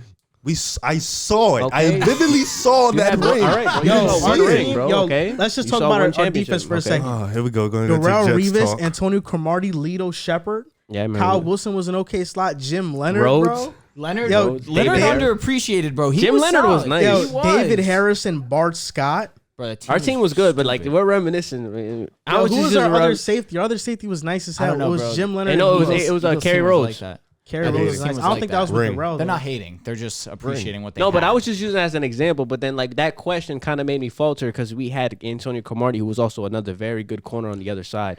A lot of teams don't have that luxury. I think So the best So it was a good guess I question. can give it is New England. I was Because gonna Stephon say- Gilmore, when he won his DPOY, He had was Jonathan Jones and That was he the had road. J.C. That Jackson. year was the Darrelle Revis-esque that Yeah. year. Like in terms Well, he of, had like, two everything, guys, locking people and down. he had Devin everything.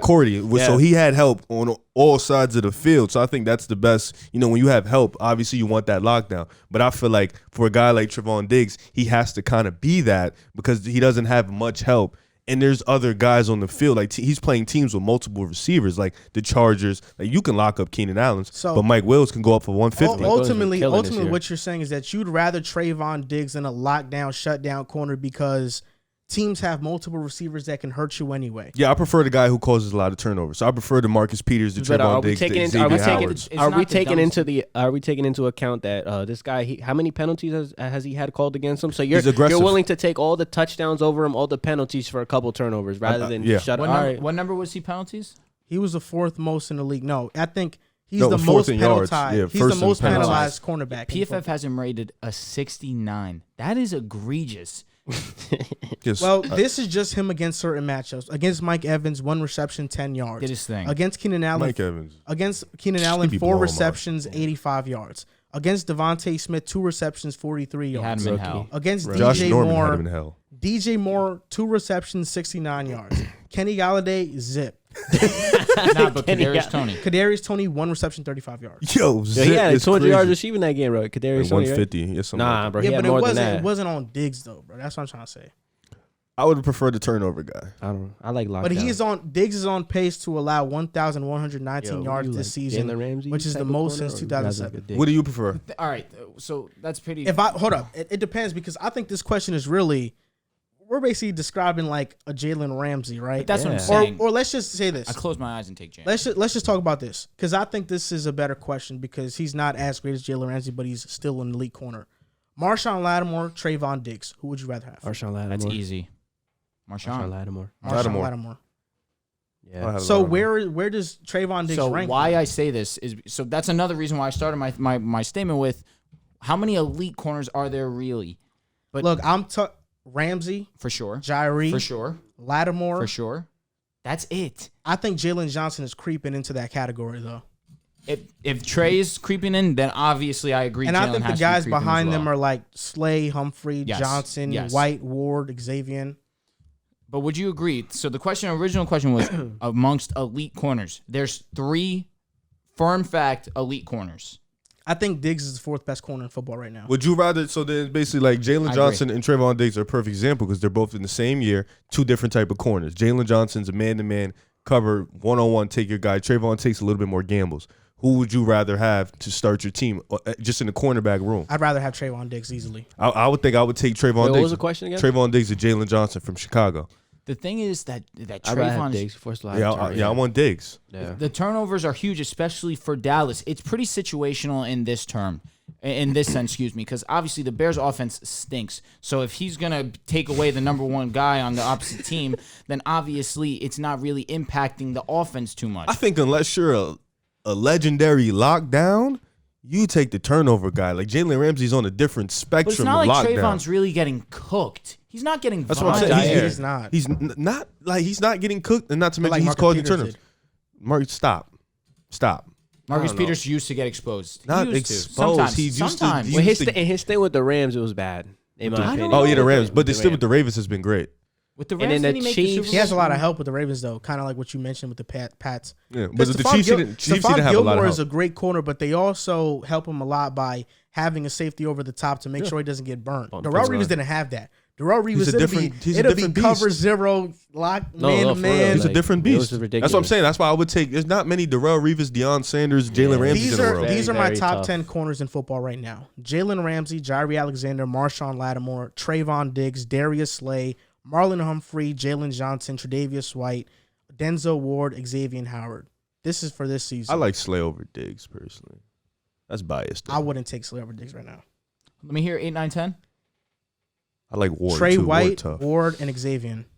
And you have Jalen Johnson in there too? I have Jalen Johnson as Over 7. Xavier? Yes. Xavier 10's low. Xavier has been I shaky this agree, year. but the Dolphins just aren't good. You know what yeah, I'm but saying? It's Jalen tough. Johnson. Oh, for example, like this is a great example too. Byron Jones on Dallas was a guy who was a great man-to-man corner, cause but any turnovers. it didn't cause any turnovers. I think Dallas would much rather Trayvon And he was Diggs perfect than for Byron Miami Jones. with pairing up with Howard. Howard causes the turnovers. Byron locks down the other end. It's perfect. And they suck now. They Yeah, still- they've been the Dolphins as a Disappointment. whole. Yeah, for real, bro. Next topic, Jamar Chase, and he's been phenomenal this year. Yeah. It's crazy when you predict somebody's going to be so good and he's good. It just Okay, puts a Auden big Tate. smile on your face. Hey, Auden Tate. It does put a good smile on my Auden Tate face. has been amazing in my franchise. I traded for him. He has over 800 yards receiving right now. He could win off. Yeah, he makes the field on your franchise. As tears come down his eyes, he's forcing the ball into triple coverage on Auden Tate. Why isn't this a reality? You literally have to go in the game, change the depth chart just for Auden Tate to get in the game. No, Yeah. he's a pretty good overall. He's a 75. That's pretty good. Oh, it's not. That's the second best receiver on the Jets. That's bad on you guys. Wait, is it really? It's Corey Jameson and then 75 would be the third best. Oh my god. What's Corey, like 81? Yes. 84. 84? Now? Crowder's an 80. Wait, they didn't do the update and drop him to an 82? I think you have to go. Oh, up I'm to- not sure. Probably, yeah. I think they did an update, dropped an 82. Well, Jamar Chase, right now, he's been on a tear. He has so far 456 yards receiving, 7th in the NFL, 23 receptions, 5 touchdowns, which is tied second, and 19.8 yards per catch. That's third in the league right now. Crazy. He is on pace to break Justin Jefferson's rookie receiving record. Clean. Chase is on pace for 1,459 Ridiculous, yards bro. and 16 touchdowns. Now the question is, will Jamar Chase break Justin Jefferson's rookie receiving record that he set last season? You want me to go first, or? I just wanted to bring up their schedule right quick. Oh, I got it. Don't worry. Oh, no, I'm here. I don't need you. Anyways, all right, so coming up, Detroit, you got Baltimore, you got them Jets, you got Cleveland, you got the Raiders. I think, Jamar Chase being that the Bengals have a high-powered offense. They got Joe Mixon, they have T. Higgins, they have Tyler Boyd, and then they have Jamar Chase. Being that they got 3 receivers, so it's going to be tough for them to cover. I think he has an opportunity to really break the record. Now, it's obviously different from Justin Jefferson because Justin Jefferson plunged into the number 1 guy, and he still did his thing. But I think Jamar Chase being that third guy, being that sometimes he gets lined up in the slot or he gets in the deep route and he gets a mismatch a lot of the times, he's able to exploit those mismatches and then go for the big game. I think, and the fact that he gets the big games, he's not a guy who does a lot of the short intermediate. He's just a big game type of receiver. I think that's going to help him a lot in breaking the record. I'm going to go on a limb here and say he does not break the record. I think he cools down a little. That's a limb? That's a limb. It's a limb because I think all 3 of you are going to say he breaks the record. So I'm going to go out my way and say he doesn't break the record. I think he's going to cool. I think he'll still get a 1K. I think he's going to get a K this year. But I think halfway there. Yeah, I think he'll come down to earth, bearing any injury. I think he'll come down to earth, still get that 1K, but I think he won't get that record this year. Given the fact that the Bengals, even though they do have Joe Mixon, they are a pass-first offense. And when you have the ability to be the deep threat that Jamar Chase is, I think that this is what gives him the strong chance to actually break the record. Now you look at Jettas when he plays in Minnesota. He's more of a route guy than obviously Jamar Chase is. Jettas, his route running ability, his separation allows the intermediate passes to be there basically every single time. And that's what happened last year, and that's why Jettas is still having success to this point because he's such an excellent route runner. Now, you look at Jamar Chase, he's just physically just has an advantage over these cornerbacks.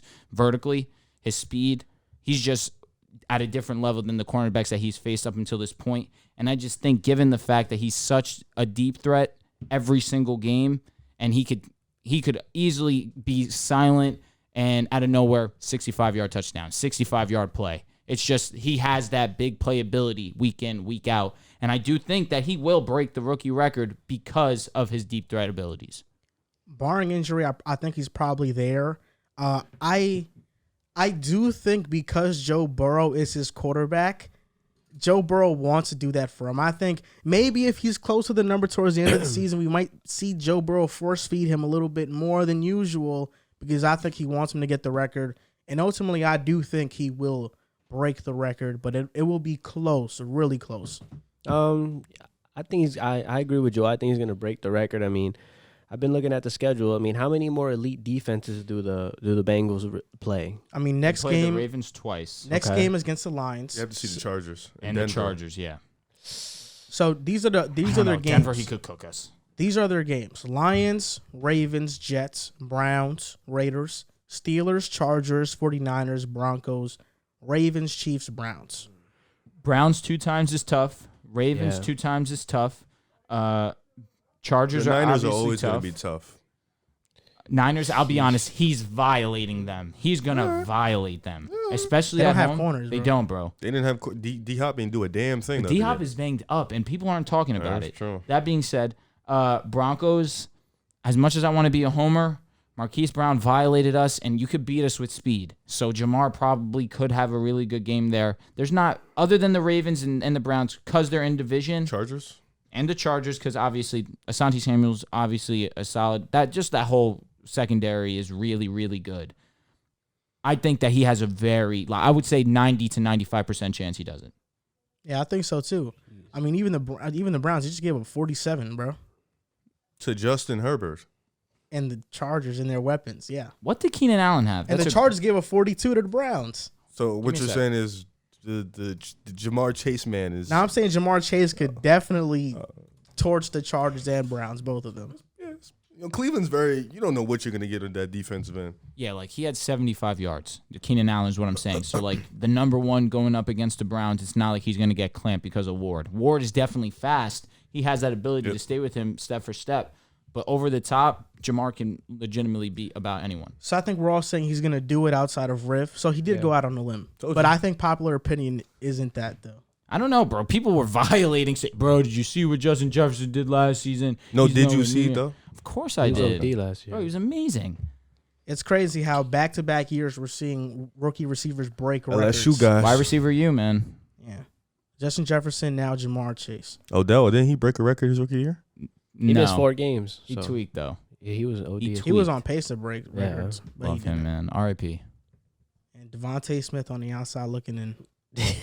Chill, what are you talking about? He's been doing his thing. Not as good as Jamar, though. Coming from the Denzel Mims guy. This guy is crazy. Nah, Elijah Moore. Yeah, like, get him out of here. Yeah, y'all are down bad. That was a top pick. Ours is not a top pick. Devontae is fine. Bro, what did you take Elijah Moore with? Early second round. Okay. Really okay. early. That's not top. No, that's no, not no. top. Wait, wasn't he the pick. first pick of the second round? No, No, he second. wasn't? Tyson I think Campbell was the first pick of the second round. Okay, Devontae's been Jackson. fine, bro. Don't worry. Devontae's been fine. Devontae's good. No. He got locked up by Trevon Diggs, though. That's fine. No, He's he a rookie. definitely did, but the last couple of weeks, Devonta Smith's been like that. He's he's been like that. They're all, Philly's offense, it It's works. good. No, it works. It's gimmicky as hell. It is. For sure. And but it's because it's- beneficial to Devonta Smith. Devonta Smith. No, I it's think- beneficial to Hurts. True. Very It's true. gimmicky because Hurts has real limitations that they can't really do too much with I Hurts. agree. They have to I'm get with him you. into It's a rhythm. funny, though, because the same way how you say my receiver's been locked up, your quarterback has been locked up damn near all season. You mean my rookie quarterback? Oh, my rookie receiver. You didn't say that. You just kind of let that float. Like, Well, what's a harder position to play? doesn't matter. They're both. Your man's getting No, it locked does up. matter. No, it doesn't. It does because matter. you walked in. Quarterback's way harder. What'd you say this preseason? Oh, rookie of the year, Zach Wilson. Don't sleep. It's not too late. I'm sleeping. He already Like, won I'm the out. title. You know he has a title already, right? He has A a Rookie of the championship Week? title, a Rookie of the Week championship Oh title. my God, it's so cute. How many does Jamar have? Like at least 4 or 5. He has a rookie of the month. Doesn't he? Like yeah. Yeah, but Let a receiver Zach win has that rookie of the month. championship belt. He has a Pepsi championship belt. Jamar's gonna do something that Pepsi's nasty. a bunch of skill position players haven't done. This might be and the that's year when we Rookie of don't the see a Year. QB win rookie That's of the year, exactly what I was saying. and it's hilarious. Well, we didn't see it in 2018. Saquon won. Saquon was a different breed. This is your class because you have a QB. 2018 was Saquon. 2019 was Collar. 2020 was Herbert. I don't expect anything next week. We play the Patriots. You know what I was the next thinking time of we play. truthfully when I said Bye that? week, yeah, we're That gonna when get Zeke smoked. went off, Dak won Rookie of the Year, and that was inexcusable. Yeah. Zeke definitely should have won Are that you year. kidding me, bro? Zeke should 1,600 have rushing won, and he yeah. didn't win? That makes no sense. One of the other bigger headlines of the week was that Dan Campbell cried after he lost to the Minnesota Vikings. The Lions remain winless at 0-5. They lost 17-19. Vikings hit a game-winning kick. The Lions were down 16-6 with under 4 minutes left. I watched the game. I couldn't believe they came back. It was the most ridiculous thing I've ever seen. But they came back, kicking the field goal. Then Alexander Madison fumbled. That was followed with a touchdown from DeAndre Swift. And then a 2-point conversion from Goff to Hodges, who's an unknown receiver. Put the Lions up 17-16. The Vikings with 2 timeouts drove down, kicked the field goal. And Dan Campbell cried and just talked about how proud of his players he was. They fight and work so hard, and he just feels awful for them. You could feel the tears coming from his face. I could feel the emotion. Dan Campbell, before he got hired by the Lions, when he got hired by the Lions, I thought was a cool coach. I seen his interviews. I know the media tried to portray him as a meathead or as somebody who's an idiot. That kneecap Yes. comment? Yeah. But when you actually watch him talk, I watched him on Pat McAfee. I watched his introductory press conference. He's actually a really good dude, and him doing this and crying is not a surprise to me. I've compared him before to Ted Lasso, if you guys have watched that show. Ted Lasso is a hit Apple TV show where a coach who's never coached the sport of soccer before goes from being a football coach to a soccer coach for a Premier League soccer team. And Ted Lasso acts exactly like Dan Campbell, or Dan Campbell acts exactly like Ted Lasso. Ted Lasso has a famous quote in the show: "Sometimes you win, but you actually lose, and sometimes you lose, but you actually win." I feel like that's something Dan Campbell would say. I like that he cried because it shows that he actually cares about his players. But will this philosophy be successful? I'm not sure, because you see Bill Belichick, who's one of the coldest coaches ever. he has won so much. You see Mike Tomlin, who's a laid-back, chilled players coach. And I wouldn't say chill, but he's a laid-back players coach who has always had a winning record. And Dan Campbell, who is a empathetic, sympathetic coach towards his players. We'll see if this puts the Lions in the right direction. But if I was a Lions fan, how could you not like Dan Campbell? It shows that he cares about Detroit, the fans, and the players. That's all you could ask for from a fan of a coach. No, yeah, you hit it right on the head. And players want to see that. Players want to see your coach be as passionate about the game as them. And, you see him crying up there. Obviously, he really wanted this one. And granted, they're 0-5. They don't have a W, but, they've been competitive. Your Vikings take is going to suck at the end of the year. I just want to let you know that. They're 2-3, bro. Yeah, They're not winning the division, yeah, bro. that take sucks. But they got the Panthers. They're going to beat the Panthers. Yeah. Next. Maybe. The Panthers just lost to the Eagles, bro. Darnold threw 3 picks. You almost just lost to the Lions. Don't try to disrespect us. It's turning into 16-6.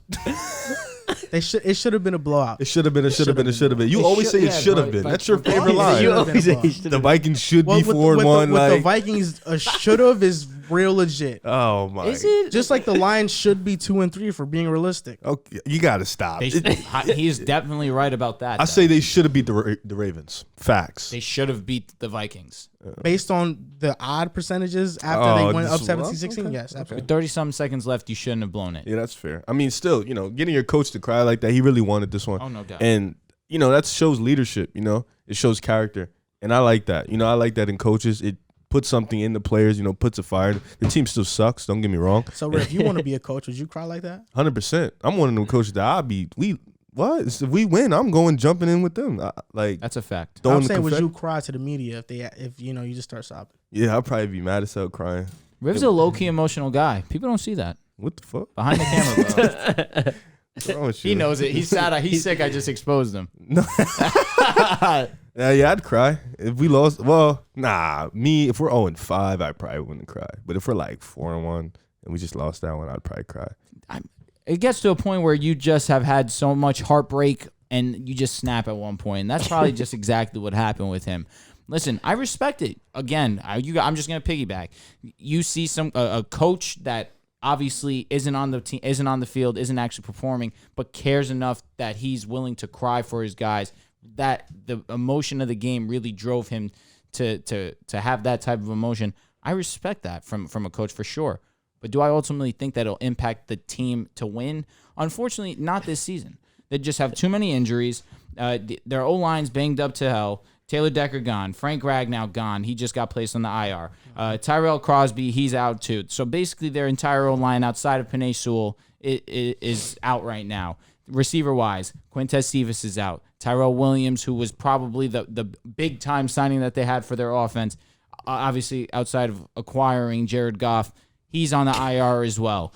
Right now, when you're relying on Amon-Ra St. Brown, who I do have good faith in for the future, obviously he's not ready for prime time this season. And then Khalif Raymond, they just got him from Tennessee. This isn't a team that's primed to win now, but they've had some close games. They've looked at least they've looked serviceable. So this gives me hope for the next season. Do I think they'll go 0-17? No, they're gonna win a game eventually. Listen, they're 0-5. People are gonna ask the question: are they gonna go 0-17? I don't think they'll go 0-17. I think it's inevitable that they win. I don't think that's a hot take. That they go 0-17. I mean, with the people that I just named that are starting for them, I mean, this exactly. isn't. This you don't even know who Kadir Hodge is. I promise you, I don't. No, this team is definitely shaky, but I do think for the future, it's something to look forward to. At least you have a coach for the Lions that actually cares about them. Last coach that really held it down for them was Schwartz, and he had some success. Schwartz, yeah. Jim Schwartz was a solid coach for them. He was obviously more defensive-minded. This defense hasn't been atrocious as what I expected coming into this season, as last year they were so terrible defensively.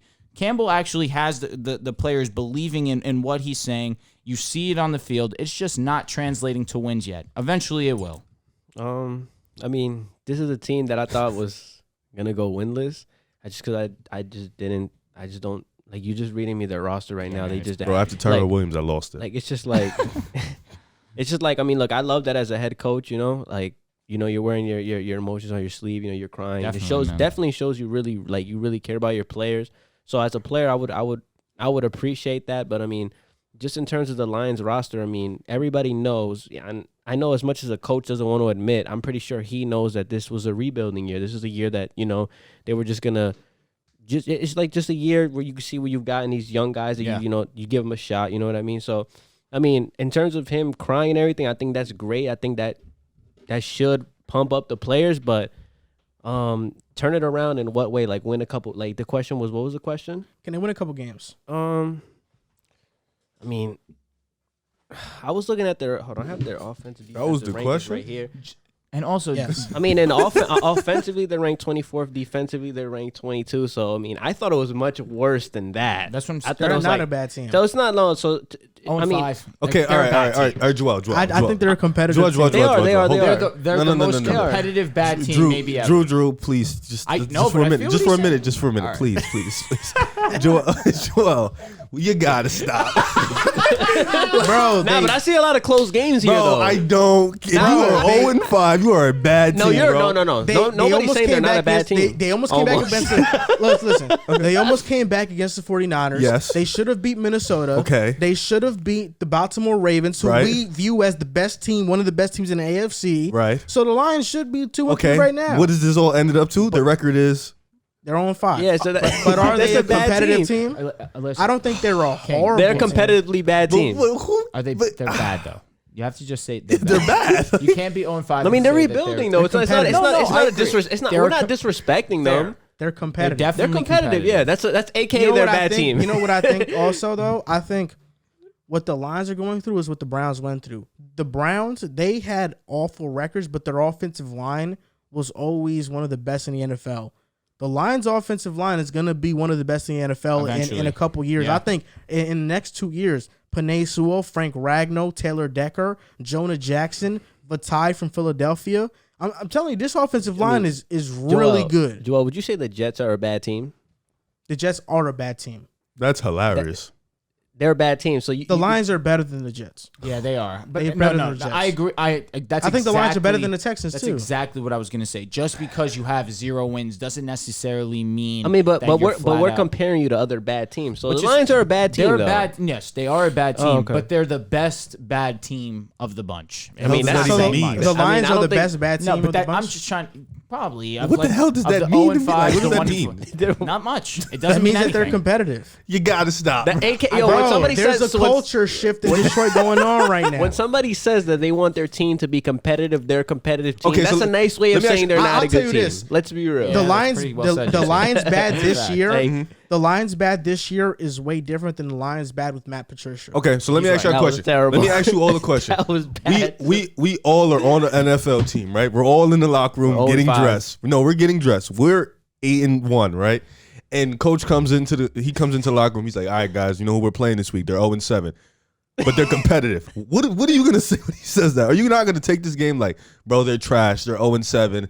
We're good, bro. Or are you gonna say, nah, they're competitive, bro? We got to come bring our A game. What are you gonna say? I mean, because I I'm because I don't know, I'm me and I'll take every game like it's my last. I'm gonna say No, we that's can't not a sleep bad. on this. That's we not. got to that's take not them a bad. as serious as the Okay. Kansas Because City people don't Chiefs. realize how hard it is to get wins in the NFL, bro. You Okay, know I what I understand. mean? I just think if- every win is hard earned for If the the team most is all part. 5, I'm just gonna be like, bro. I mean, so you're not gonna take the game serious? I'm not saying I'm gonna come to play. All right, but You're it's gonna like, Marcus Peters Let me in? ask you, King. Do they get a couple wins? I think they Look at finished their with 3. schedule, man. 3, Three? okay. Who's the 3 teams that you think they beat? I don't know who it's gonna be, but I know they'll finish. I mean, Do you think they listen, can take? Do you think they can take one from the Bears? okay, I'm It gonna depends. tell it to you right now. Versus Cincinnati. Look, I don't want you to name me the Not entire. just, go schedule. ahead. I mean, let's Go go ahead. real Go ahead. quick. Just run- No, I'm they're gonna not. just beat- run it They're to you. not. They're not beating the Run it Bears. to you. Cincinnati, Probably not. Rams, No. Probably not. Philly. No. It's No, possible. Philly, they It's could possible. beat you. They dead could beat you guys. I hate all of you. possible. They No, it's almost beat the possible. Ravens. Okay, They almost okay, beat Minnesota. Okay, fine. It's possible. Whatever. Possible. Pittsburgh. It's possible. I would say no. Nah, Cleveland. I would say no. I'm not asking you two Neanderthals. Nah, I'm asking nah. them. Cleveland. No. Chicago. Yes. Maybe yeah. Minnesota. No. Denver. Yes. They what are you can't. No. saying? Minnesota He's only saying should that have 'cause blew it's them big. out. Oh, Denver. bro. Yeah. Yeah, hey, Arizona. No. Atlanta. Yes. Yes. Seattle. No. Green Bay. Well, with Geno Smith, yes. Russell Wilson, no. That's week 16, 17. Okay, yeah, Russell yo, Wilson. Gino Green Bay. looked good. Stop it. Huh? Green Bay. No. So Geno's you so said about whack. 4 or 5. I said 3. I don't No, like him. 4 or 5. I like said maybes. No, 3. 4 or 5 maybes. Like 2 maybes and 3 Okay. yes. So I got him winning 2 games. He said yes yo, to the Broncos. And he's you let some of these hilarious. He other said ones with fly. Geno, yes. Geno's so trash, bro. He did not play Oh my God, bad. he's trash. So let's this perfect segue. Seattle Seahawks, they lost Russell Wilson. They lost 26-17 to the Rams. They are now 2-3. But the biggest loss wasn't this game. It wasn't their record on the season. It wasn't their horrific defense or even Jamal Adams and that contract they paid him. Boy, it's doo-doo. It was that they lost Russell Wilson. He got injured while That's throwing. huge for y'all. Huh? Yes, I Wait, know. why is it huge for you guys? Because we get the their Jets pick. get their pick, bro. Huge pick. I'm hoping that they don't go out and sign Cam Newton though, because that Yo, get we're me about to dumb get Derek tight. Stingley Jr. He's fucking nasty. Excuse my language. He's so tough. But you're not going to get him. You know why you're not going to get him? Because we have our pick, Miami's pick, and the Colts pick. You're not going to get him. So We're gonna finish way worse than you guys. But before Miami? So yeah, Russell Miami's Wilson, better than us. Let's finish this up. Russell Wilson injured his hand while throwing and is expected to miss 4 to 8 weeks. It was his finger, actually, after undergoing surgery for a ruptured tendon in his middle finger I saw it. It was on his nasty. throwing hand. He couldn't even clench it. Probably the only thing he could do is probably stick the middle finger right now. But Geno Smith came in. He threw for Or do other 131 things. yards, 1 touchdown, 1 interception, and had a 59% completion percentage.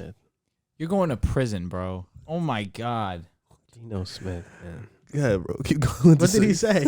He's like, as you're saying, he probably can only stick the middle finger. He goes, or other things. You're sick, bro. You're sick. Now we know why Riv has a son so early. Okay, so Geno Smith is their starter for the next 4 to 8 weeks. What do you expect out of the Seahawks? Can they rally some wins? Can the former West Virginia star quarterback do something now so far into his career? Well, first of all, shout out to West Virginia. You know, great program, great school on the basketball side. Don't really care about that other side. Geno, he didn't look bad. I thought he looked all right. You know, he did throw that interception, which was hilarious because before he threw the interception, I tweeted, Geno about to come back. And then as soon as he threw the interception, I laughed under it, like 30 emojis just laughing at him.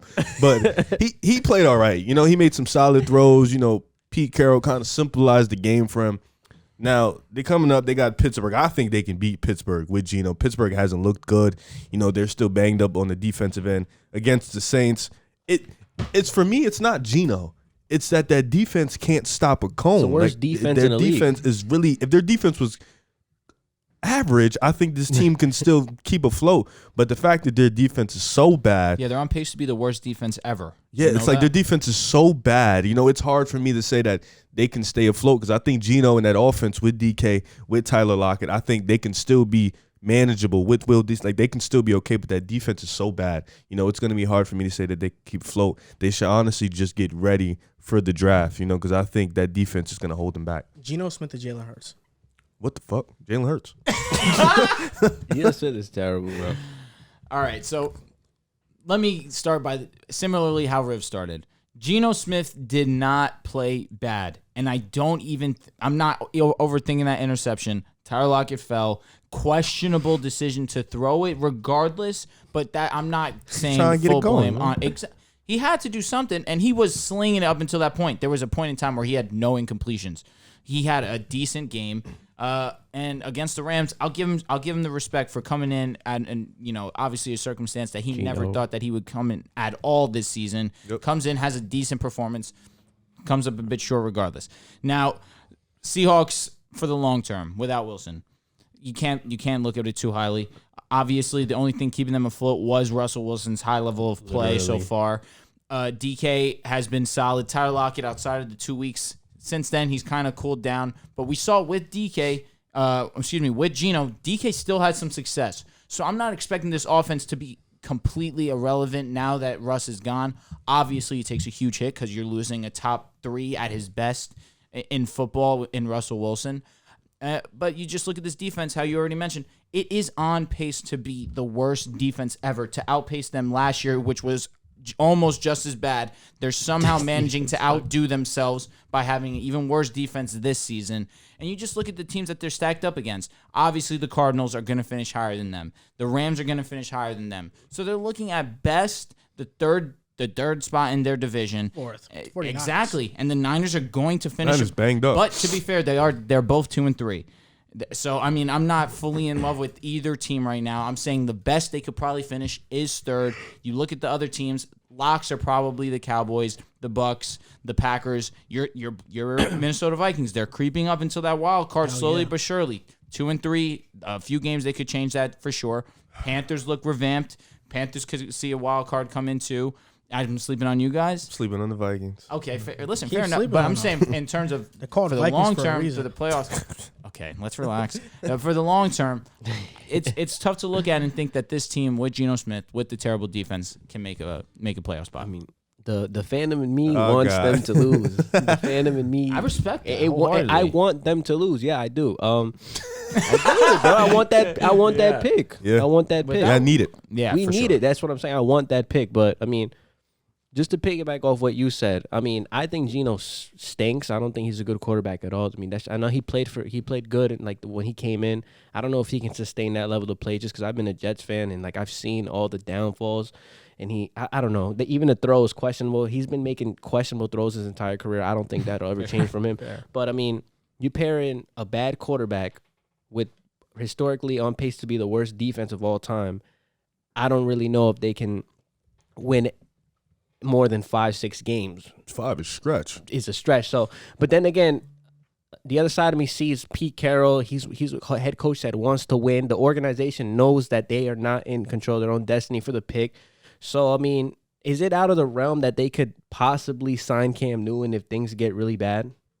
Because I've heard that Russell Wilson's going to be at 6 to 8 weeks. Yeah, 6 to 8. That's a really long time, and especially if you for a don't team have damn near the for a season. team that doesn't have their Exactly. pick, I'm going to do everything in my power to try to win as much games as I can. Well, at least just win to as many mess games up as the possible. pick for the Jets. So I mean, what do you guys think? You think Cam Newton gets a call? Like, what do you see Pete Carroll doing? Because if Geno Smith doesn't pan out and that defense is horrible, it's going to get really ugly really quickly. Go ahead, Joel. What do you think? What do you guys think?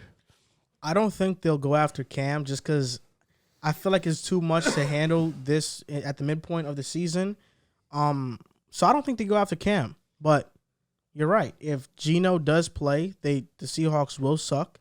They're done without Russell Wilson. He's been carrying their them only for hope. years. It's literally their only hope. He's been carrying Send that him to our team for way. years. And their next 8 is against Pittsburgh, the Saints, the Jags, the Packers, Arizona, Washington, 49ers, Texans.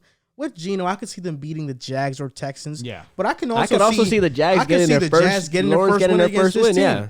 So by the time Russell Wilson comes back, this team could be 4-10. And I'll say this. Sit him the rest of the season, maybe? Maybe. Oh, if they're bad, yeah, you know. I'm not there yet, but I will say this about Geno Smith. Geno Smith has a chance right now That's a fact. to be remembered as one of the better Jets quarterbacks in history. And I say didn't know that he was going this direction. I but go say ahead. I say that because Geno Smith, when he was with the Jets, he was going to have an opportunity to start. He gets punched in the jaw, is out for months. Fitzpatrick has a career season. Boom. All History. the hope was gone. Geno was gone from the Jets. But right now, Geno Smith probably knows the Jets owns the Seahawks pick. I want him to lose. I want him to love losing so much that the I Jets see where you're going now. the Jets get a top 10 pick. He's a loser regardless. That the Jets get a As top a player 6 though, not pick. as a person. I hope in the next 8, while Wilson is gone, the Seahawks lose every game. yeah. And they're 2-12 because then the Jets are going to have 2 top 5 picks. We're going to draft great players. We're going to sign some great free agents. And then Zach Wilson is going to shine. Just going to jumpstart And our I rebuild. promise you, as a Jets Our fan, 10-year rebuild. and I promise you, as a Jets fan, I will appreciate Geno Smith forever. Yeah. The West Virginia legend. I'll appreciate him forever. Now, let's say in this other realm of possibility that Geno actually shows out. Oh man. That'd be such a slap Or let's in the say even in face. this He's other, playing for a let's contract say right now. even in this other realm, which we've seen, you don't get free agents. Yeah. then oh what? We got Corey Davis. Oh, good We job. got Carl CJ Lawson. Mosley, Oh, that's a big one. CJ Mosley was a big one. Well, let's say we have a boatload of money Revis though, came bro. back home. yeah, let's say you do We it have a again lot of and you money. draft and your drafts players suck. Like you Our first round draft players don't suck. Elijah Vera Tucker just was the highest graded offensive lineman week 5. Makai Put some Becton had a respect on good his rookie year goddamn name. too. Makai's been God good, but he's damn. injury prone. Yeah, he's out. Bro, but the he's left been side good, of our though. He offensive played. line is elite. Yeah, it's elite. Makai and AVT. I've already nicknamed him ADT. He's secure. You're not gonna get past him. I need like Like, just off topic, ABT. I need to see something from Elijah Moore. You like, guys I have been want- in a 10-year he's- Yeah, rebuild. low key, Elijah is scaring me. I feel like on a team like the Rams or something, he'd be utilized greatly. only- But You know as what the nobody's Jets, talking they about, don't though? look Jay like Crowder. No, not that, but he's good. the fact that No, Jameson Crowder, not Oh, Jay oh. Crowder. Tyler the Lockett basketball is player. more similar to Tavon Austin and DK. Say that one more time. Tyler Tyler Lockett is Bless more you. similar to Tavon Austin than DK. Then So D- Geno Smith could have a lot of success with him. Tavon I was the number one understand. Yes, receiver at in West West Virginia. Virginia. Yes, I understand what you're Lockett's saying there. good. That being said, but Lockett really wasn't that much of a factor against the Rams.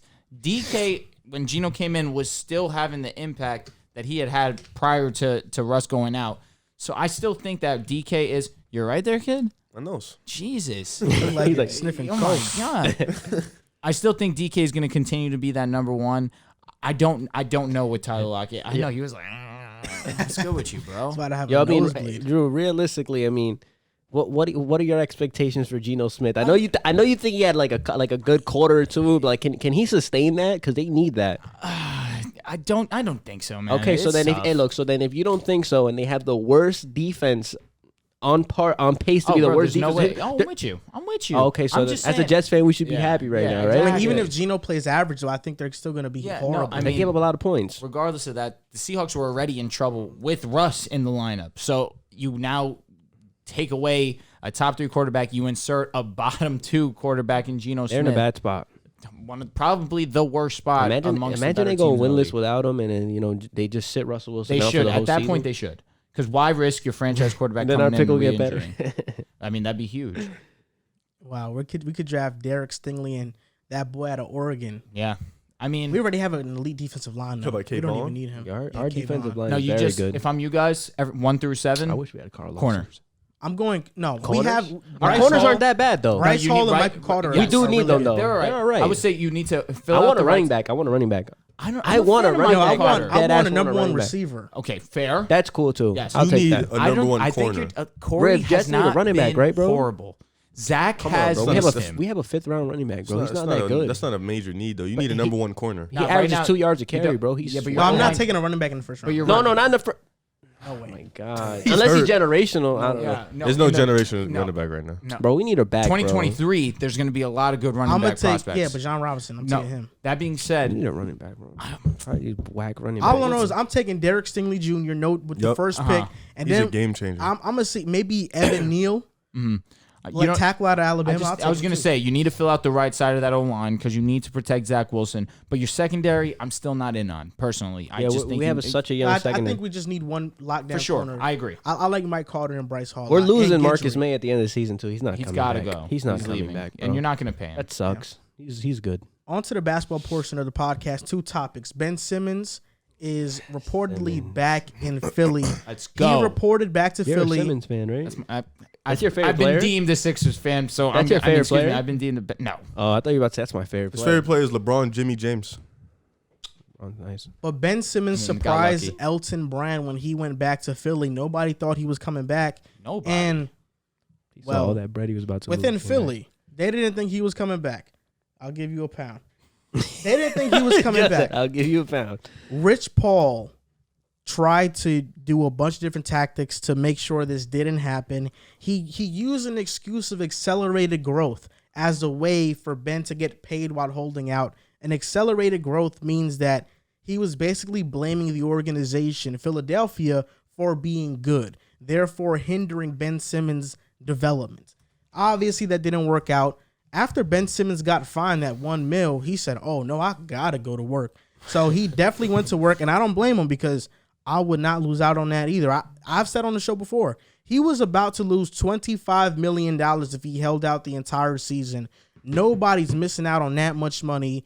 Joel Embiid has already came out and said things won't be awkward. We are professionals. We want to win, and Ben Simmons gives us the best chance to win. So now that Ben Simmons is back in Philly, what are your expectations for Philly?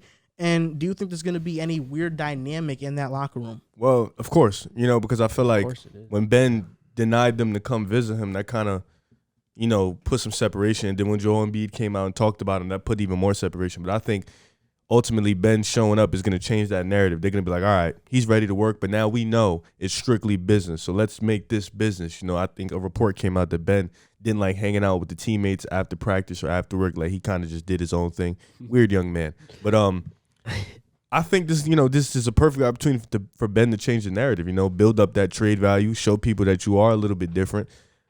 This team now with Ben, I look at him differently. I think this is the top 4, top 5 team in the East with Ben Simmons. Obviously. The Knicks, but yeah. Obviously. No, it's an 8 seed though, right? 8 seed? Huh? Right? 8 seed without Ben. With Ben, top 5 team in the East. I believe it. I think now you bring in that playmaker. You bring in that guy who can defend at a high level. It's still going to be playoff time. It's still going to be shaky with that young man because he still can't score. But at the same time, we know. At the same time, you get a guy in the regular season who you know is going to give you 15, 8, and 8 in elite defense and versatile defense. So I think this is good for them. Come to work, straight business, all that extra stuff. He might be gone by the deadline. You never know if he puts up his value. We have to see how he plays first. If you saw our basketball episode last podcast and you saw us speak about the Sixers, it's basically just going to be a reiteration of what I said. I said Ben Simmons would probably come back because he's not going to want to miss out on his bread. And two, his value for what he wanted or what the Sixers wanted to trade him for was just not anything that any other team would really want to take part in. He needed to come back on the floor. He needed to show his value of what, the Sixers see him as and what he sees himself as. Their ceiling's got to be the number one seed in the Eastern Conference. We saw it last season. No one expected them to be the number 1 seed last year at all, especially with what was going on in Brooklyn. And Milwaukee, their consistency of what they had over the last couple of years. Then they obviously had the success they had their woes in the playoffs, lost to Atlanta, mostly in part to Ben's inconsistent play throughout the series. But now Ben's coming back with a chip on his shoulder. And it's more than possible that they finish as the number 1 seed again, just because people don't. When you know that you're a playoff team and you're an actual contender, you can cruise and still be a 2, 3, 4 seed and have success in the playoffs for sure. We saw Milwaukee do it last year. Brooklyn, obviously, same thing. Whoever won that series was probably going to the championship. But the Sixers, their ceiling, regular season, number 1 seed. When it comes to the grand scheme of things in the championship, I'm not sure. It comes down to if Ben's offensive game has improved. And obviously, none of us know that until we see it opening night. I think that given what you said and how the chemistry could be altered and how it's going to be a business-first type mentality, I think that could benefit them to a degree because they're not worried about catering to Ben's ego or catering to Ben's needs. It's strictly, all right, what's going to put us in the best situation to win basketball games? And this could benefit Philly, truthfully. So ceiling could be, it's definitely 1, but I don't see them finishing any lower than 4, truthfully. For their ceiling, I think I wouldn't be surprised if they finish as like the 3rd seed. In my opinion, I don't think they're better than the Nets. I obviously don't think they're better than the Bucks either. But I mean, Ben Simmons coming back. I mean, I feel like we're gonna see what we saw last year. Just like Rivers said, a versatile defender, a guy who can distribute the basketball pretty well, rebound the ball very well. His scoring is he's a limited scorer. In a half court set, I really feel like he's a limited player. But just in terms of him coming back, I mean, you're adding the second best player on the team, and you can't get much worse adding the second best player on your team. So, I don't know. Like as far as like the locker room and everything involved, I don't really know how that's gonna rub off on his teammates. But in my opinion, I think this season coming up is really just a season for Ben Simmons to just get his trade value up there. Yeah. You know what I mean? I just don't think after everything that happened that's transpired, I don't see why anybody in the Philly organization would want him back.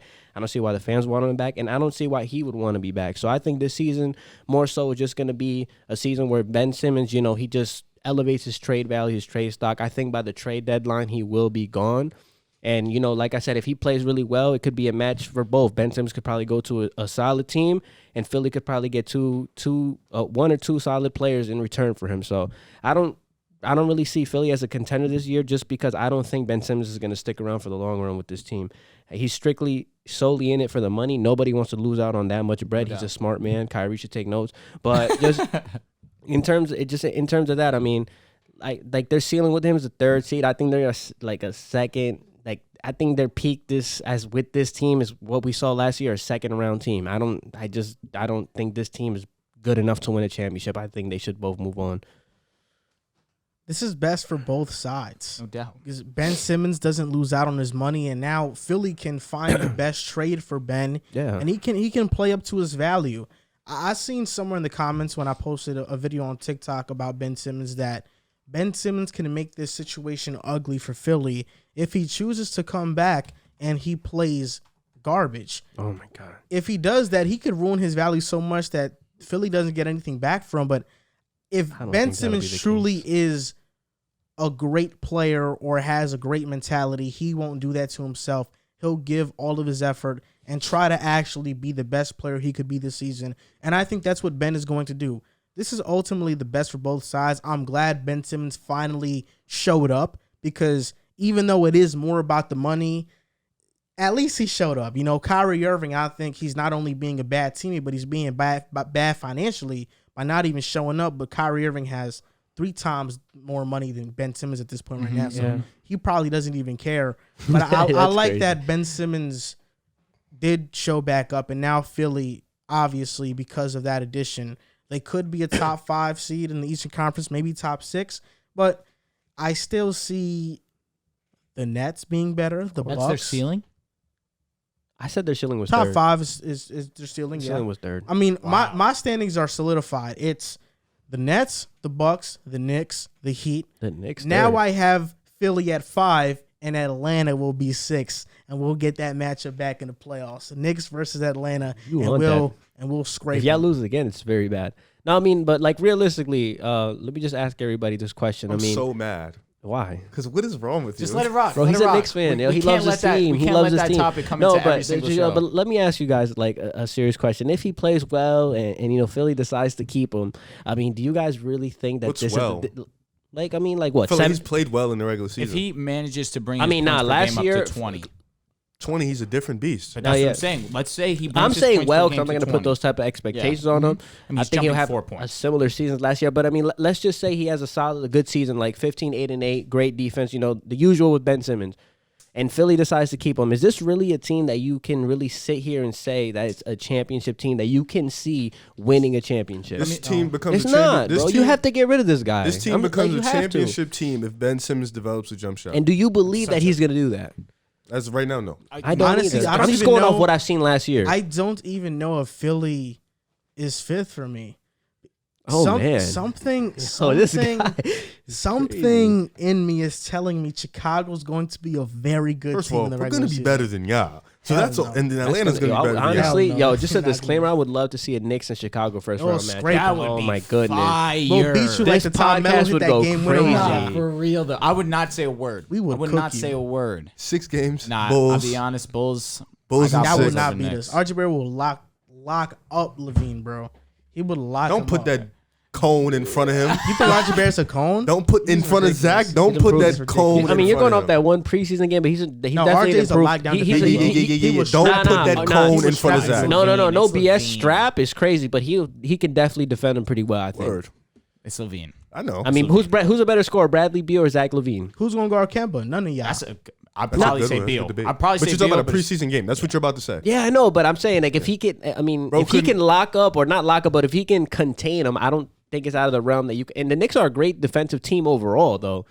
And they're getting Mitchell Yeah, Robinson. They but can have Mitchell rim Robinson- protection. The Bulls scoring Yo, options are better I'm than the Knicks scoring Mitchell options. Robinson No, on they definitely Vucevic are, is but the over, Bulls. B. I mean, the Knicks Knicks defense defense is is like OD. They're that. gonna get Mitchell Robinson back. They were already what was their They're defensive the- rating last It year? was top. All top that team. meant nothing when say, I they think played Atlanta. Like legit meant But nothing. they have more players now. The it's problem your with them, fault they didn't for have that. falling They in didn't love have as with many Ben scorers. I mean, But they got you- Campbell but the Walker, Evan defense- Fournier. but I mean, none they of got those some are- more Yo, it's cool, scorers it's cool, it's though. cool.